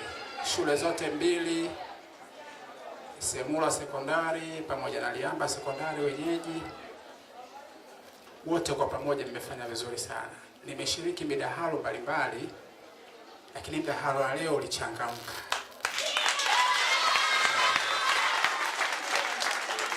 mdahalo ulikuwa mzuri sana sana sana sana, na wale ambao wataondoka na hiyo booby prize au zawadi ya kinyago wala wasijisikie vibaya, kwa sababu wote mmefanya vizuri. Sema tu hatuna namna, lazima mmoja aonekane yuko nyuma ya mwingine, lakini tumefanya vizuri. Sasa kabla sijakwenda kutangaza matokeo ya jumla ya kwamba ni shule gani imeongoza, nitamkaribisha hapa assistant judge, atatutangazia wale washindi mmoja mmoja, na sio wachoyo sisi. Tumesema kila shule kama ni usafi atatoka shule moja na shule nyingine, kama ni nidhamu, discipline atatoka huku na kule, smartness the same. Kwa hiyo tutazigawa hizo zawadi katika staili hiyo. Kwa sasa nitahendo mic kwa assistant judge, atatangaza hao, alafu as a chief judge nitakuja kutangaza shule gani imepata nini. Asante sana. Shindano safi. Msemlwa, mpo? Yanga. Mpo? Okay, kitu kilichonishangaza leo, msije mkasema kwamba mimi ni mbinafsi, ila nimeshangaa watu wote leo walioshiriki ni wanaume. Oya, wadada vipi? Mbona mnaniangusha? Vipi? Kiingereza shida au masomo hayapandi? Sasa tatizo nini? Mbona hata mmoja mwakilishi yupo? Walisema wametosha. Okay, we believe next time you will be there. Si ndio Okay, as for basi, ila sio mbaya, wakaka wametuwakilisha vizuri mno. Okay? Mno. Leo ilikuwa very hot. Si ndio Hawakutaka kushindwa, yani kila mmoja alikuwa anavuta. Kweli wameshindana kiume. Si ndio? Okay, sasa nitawatangaza wale washindi mmoja mmoja wa vifo tofauti. Hapa viko vigezo vitano. Cha kwanza ni mwanafunzi msafi kuliko wote kwa shule zote mbili. Huyu mwanafunzi msafi au the smartest kutoka Liamba ni Abdalla Musa. Abdalla Musa. Tunaomba usimame anakuja.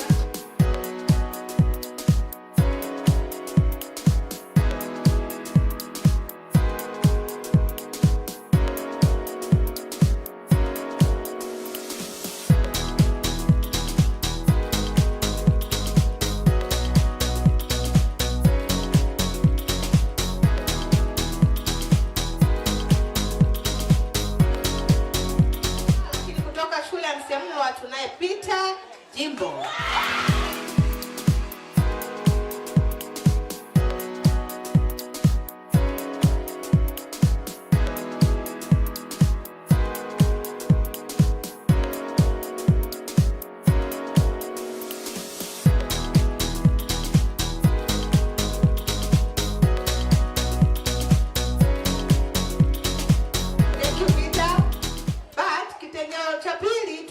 Mwanafunzi mwenye nidhamu kwa shule zote mbili. Huyu ni discipline, ambaye kwa upande wa Liamba tunaye Frank Kibelezo.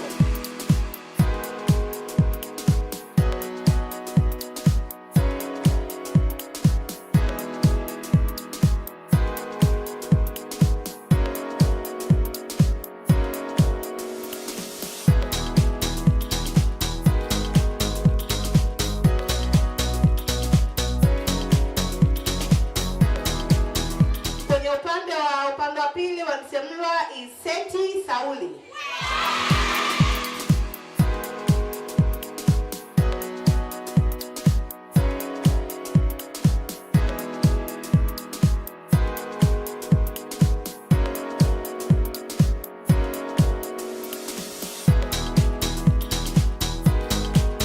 Kipengele cha tatu ni mwanafunzi mwenye uwezo wa kujibu hoja kwa kujiamini kwa shule zote mbili.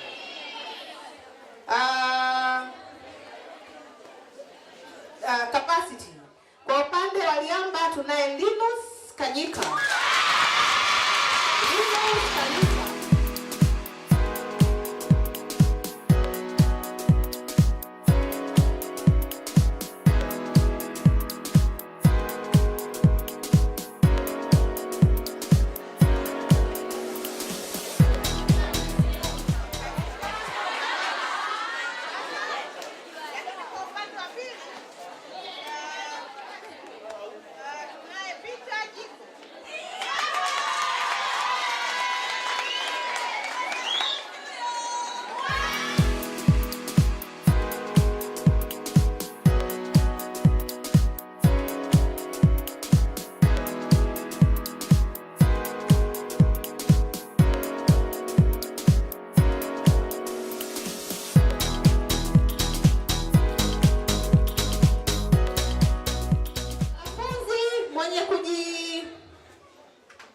Aliyetumia lugha kwa ufanisi kwa shule zote mbili.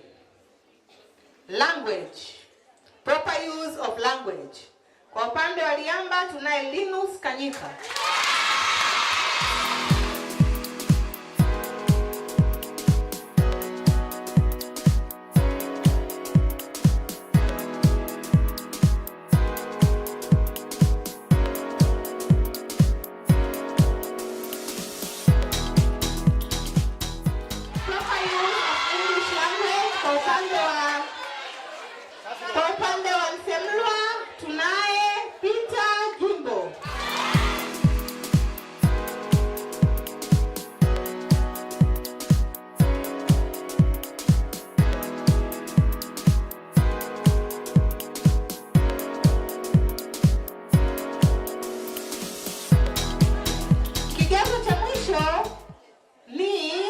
Mwanafunzi mwenye uwezo wa kujieleza kwa usahihi.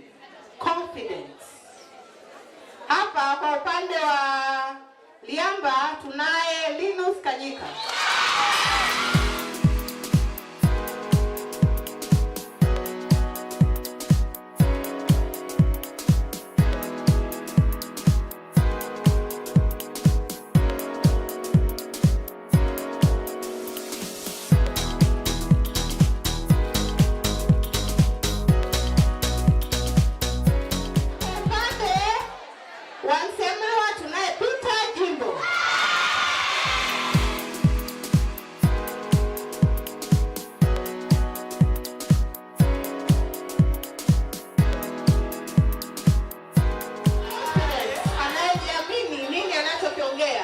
Kwa upande wa Msemiwa tunaye Peter Jimbo na kwa upande wa Liamba tunaye Linus Kanyika.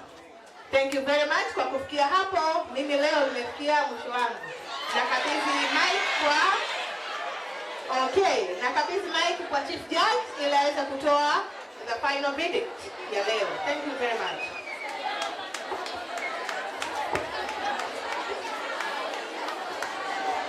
Mashindano oye.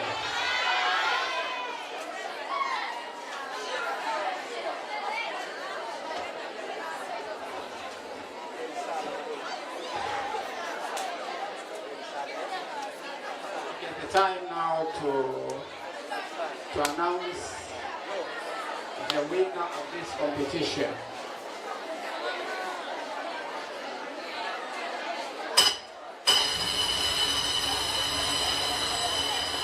Kabla tujatangaza mshindi, tunataka kwanza tugawe vyeti kwa washiriki. Kila mshiriki atapata cheti. Baada ya hapo nitamtangaza mshindi au nitatangaza matokeo.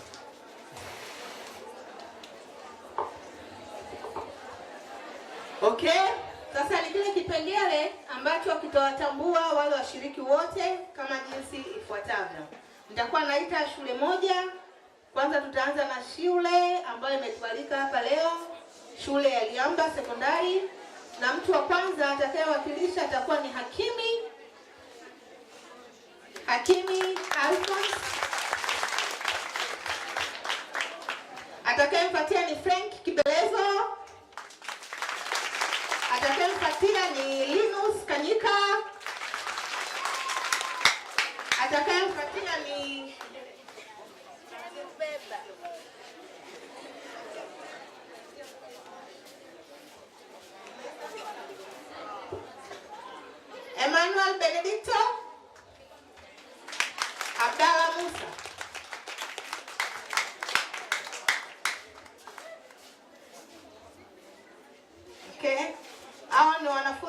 Liamba, Liamba kumaliza. Huyu ndo mtu mkubwa kuliko wote leo. Liamba Sekondari ni Hakimi, Frank, Linus, Emmanuel na Abdalla. Hao ni kutoka shule gani? Liamba. Now, Msemlwa. Mpeane nafasi ili picha itoke vizuri. Hiyo ni kumbukumbu. Very nice memory.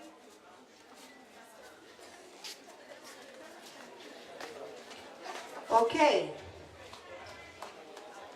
Msemlwa tunaye Tumaini Gasto, tunaye Meshak Festo, tunaye Ramadhan Shaban, tunaye Peter Jimbo, tunaye Seti Sauli.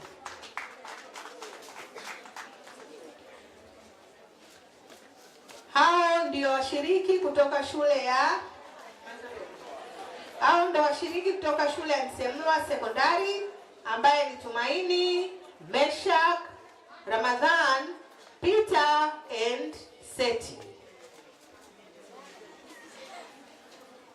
Thank you very much for participating today. Keep it up. Keep it up, okay?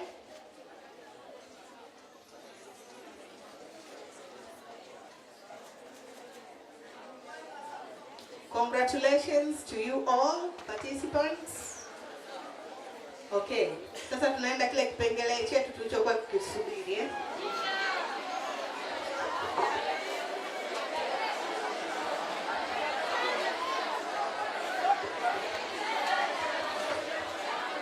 Are we ready to receive the results? Hello. Are we ready to receive the results? Uko tayari kupokea matokeo? Uko tayari? Sawa. Bila kupoteza muda, matokeo yapo kama ifuatavyo. Jumla ya maksi zote ambazo zimepatikana kwa washiriki wote kwa mujibu wa majaji wote ambao wameshiriki katika mchakato huu ni maksi 2980 kwa wanafunzi wote ambao wameshiriki. Katika maksi hizo, shule ya sekondari Msemlwa wamepata maksi 1450 sawa na asilimia 48.6. Na shule ya sekondari Liamba wamepata maksi 1530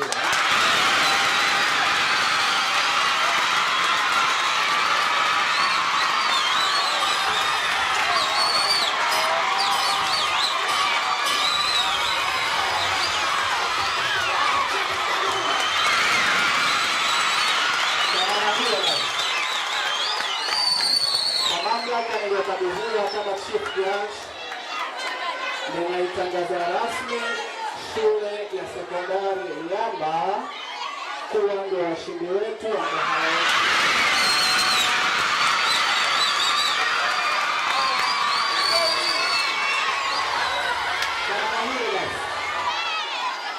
nitatoa zawadi kwa mshindi wa pili kwanza, alafu atapatia mshindi wa kwanza.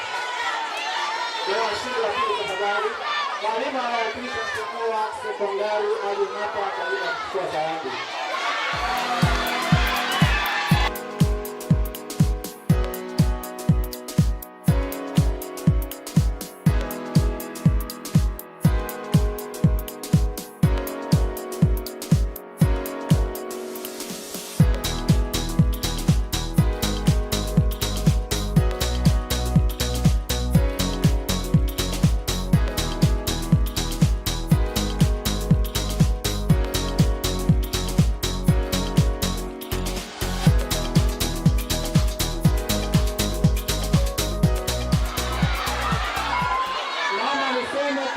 Katika hii zawadi.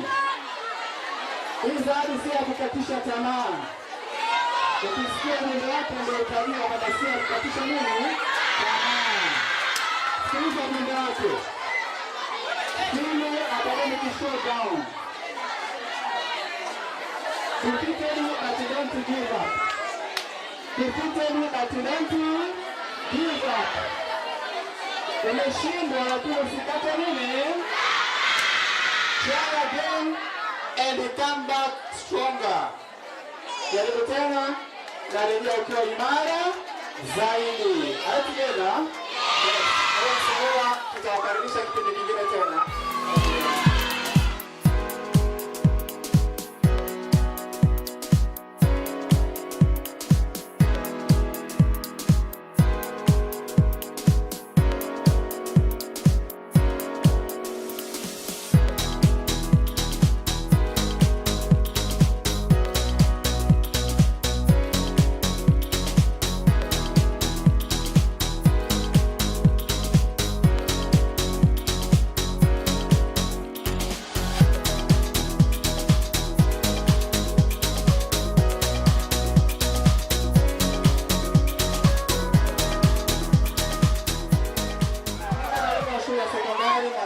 Kuchukua zawadi shule ya sekondari Iliyoandaliwa tafadhali.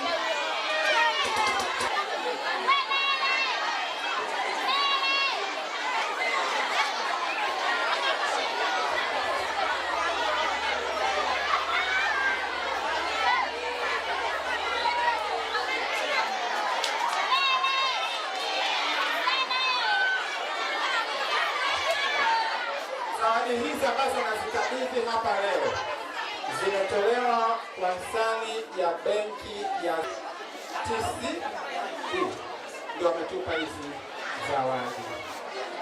Tuko pamoja. Hawa wamekuwa wadau wetu wazuri sana tangu tunaanza mashindano mpaka hivi leo. Kwa nakabidhi zawadi hizi zikiwa zimetoka TCB.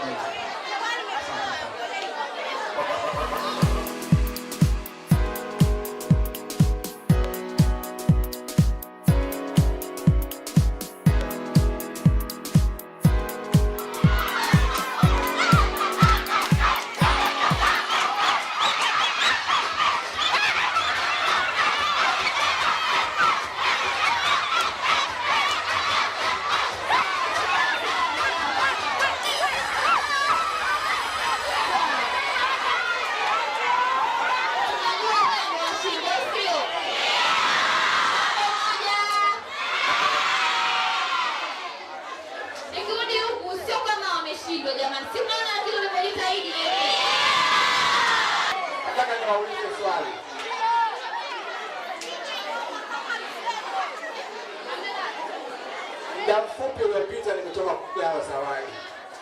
Nataka niwaulize.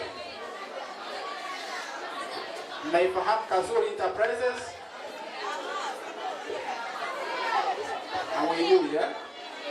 Hawajui Kazuri Enterprises ya? Aha. Kazuri Enterprises kwa shindano letu hili la leo wamekuwa ndio wadhamini wakuu na wao wanajihusisha na uuzaji wa vifaa vya ujenzi. Kazuri Enterprises yoye! Kazuri Enterprises yoye! Wadhamini wetu wa pili ni TCB Bank. Wangapi wanajua TCB Bank ilipo? Wow! Tukiwa wakubwa tunatakiwa kwenda kufungua akaunti TCB Bank. Si ndivyo eh?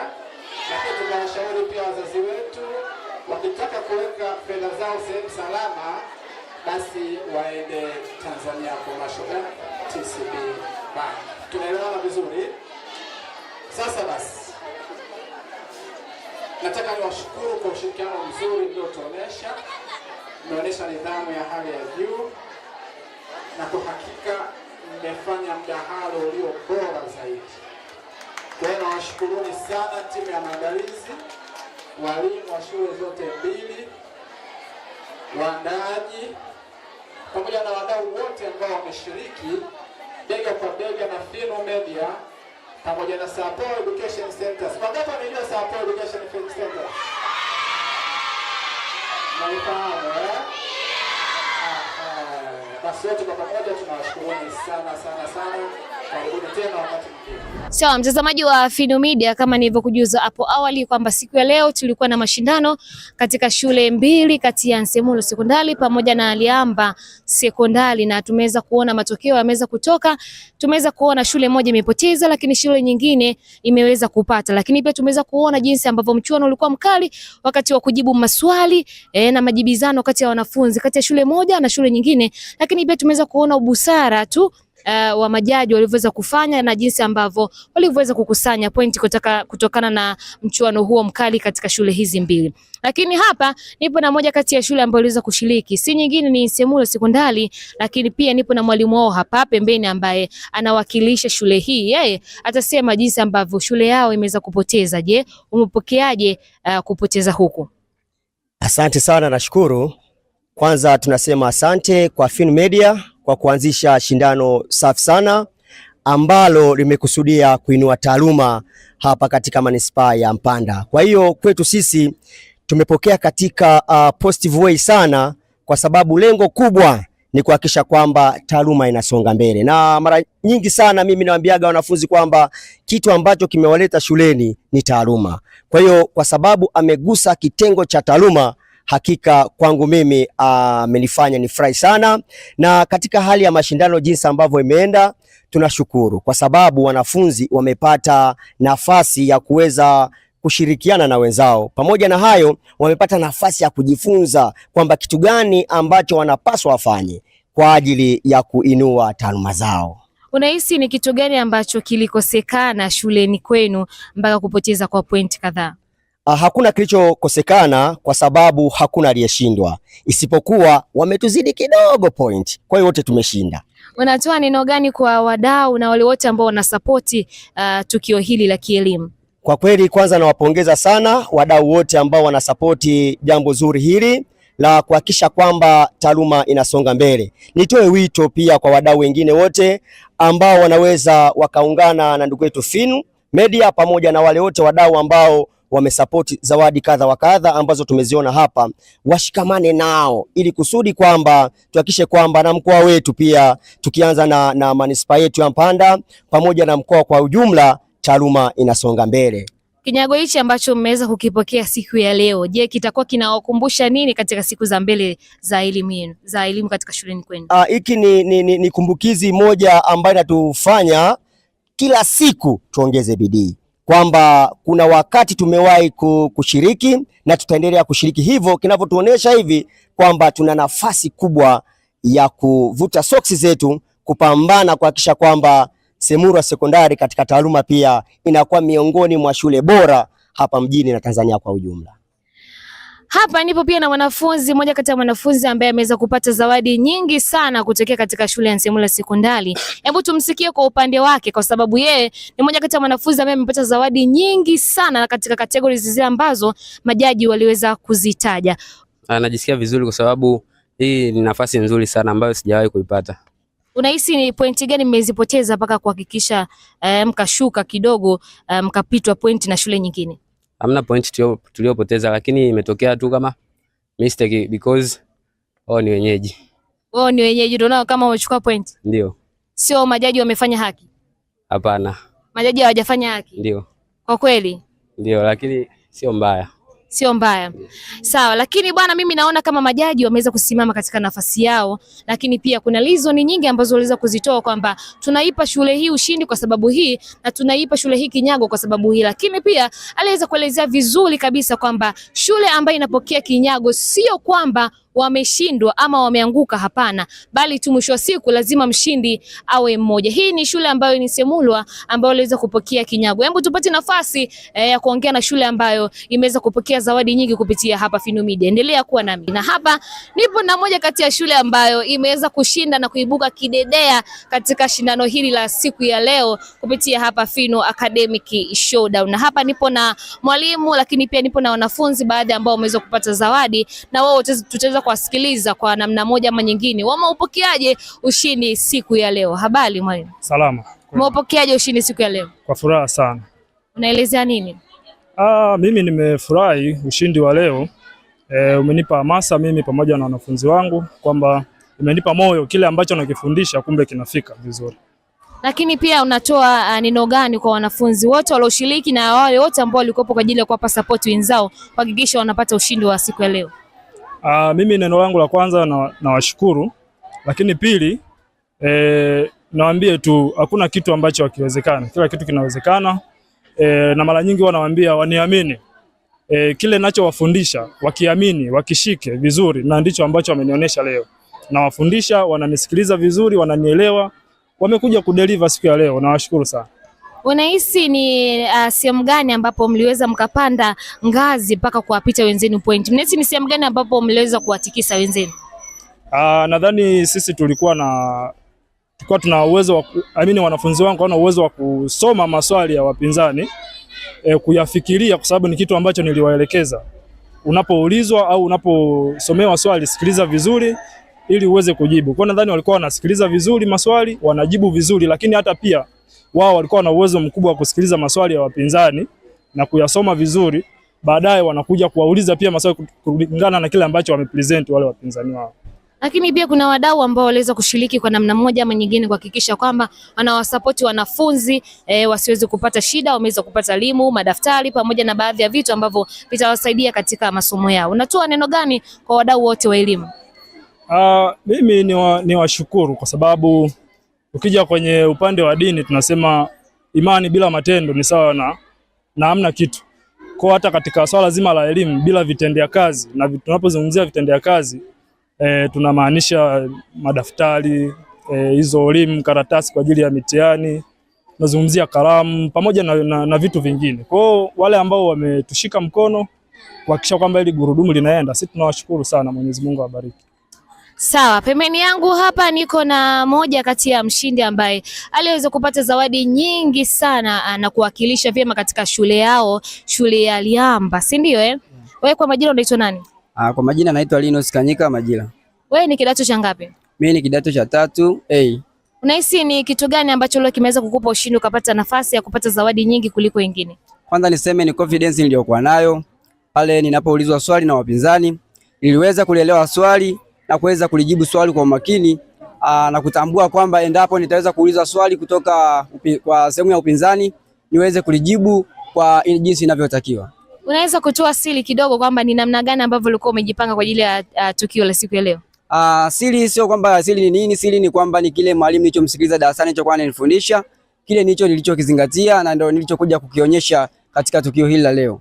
Unatoa neno gani kwa wadau wote ambao wamehakikisha wameshika mkono mpaka leo hii kuweza kupata zawadi katika shindano hili?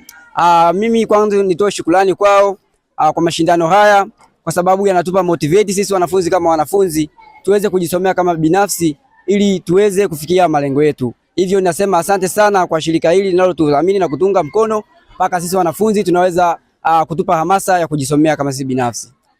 Ebana, hao ni wanafunzi wa shule ya Liamba ambao inapatikana katika mkoa wa Katavi na ndio waliweza kuibuka washindi katika shindano hili la siku ya leo katika Phinu Academic Showdawn. Na hapa ndio waliokuwepo washindi, wameweza kupata zawadi mbalimbali kwa wanafunzi mmoja mmoja, lakini pia shule kwa ujumla. Mimi nitoe tu shukrani zangu za dhati kwa wale wote waliohakikisha kwamba zoezi hili linaenda kwa namna moja ama jingine. Big up sana kwa Kizuli Enterprises, lakini pia kwa TCB Bank. Shukrani sana kwa wale wote waliohakikisha kwamba zawadi hizi zinafika katika shule hizi.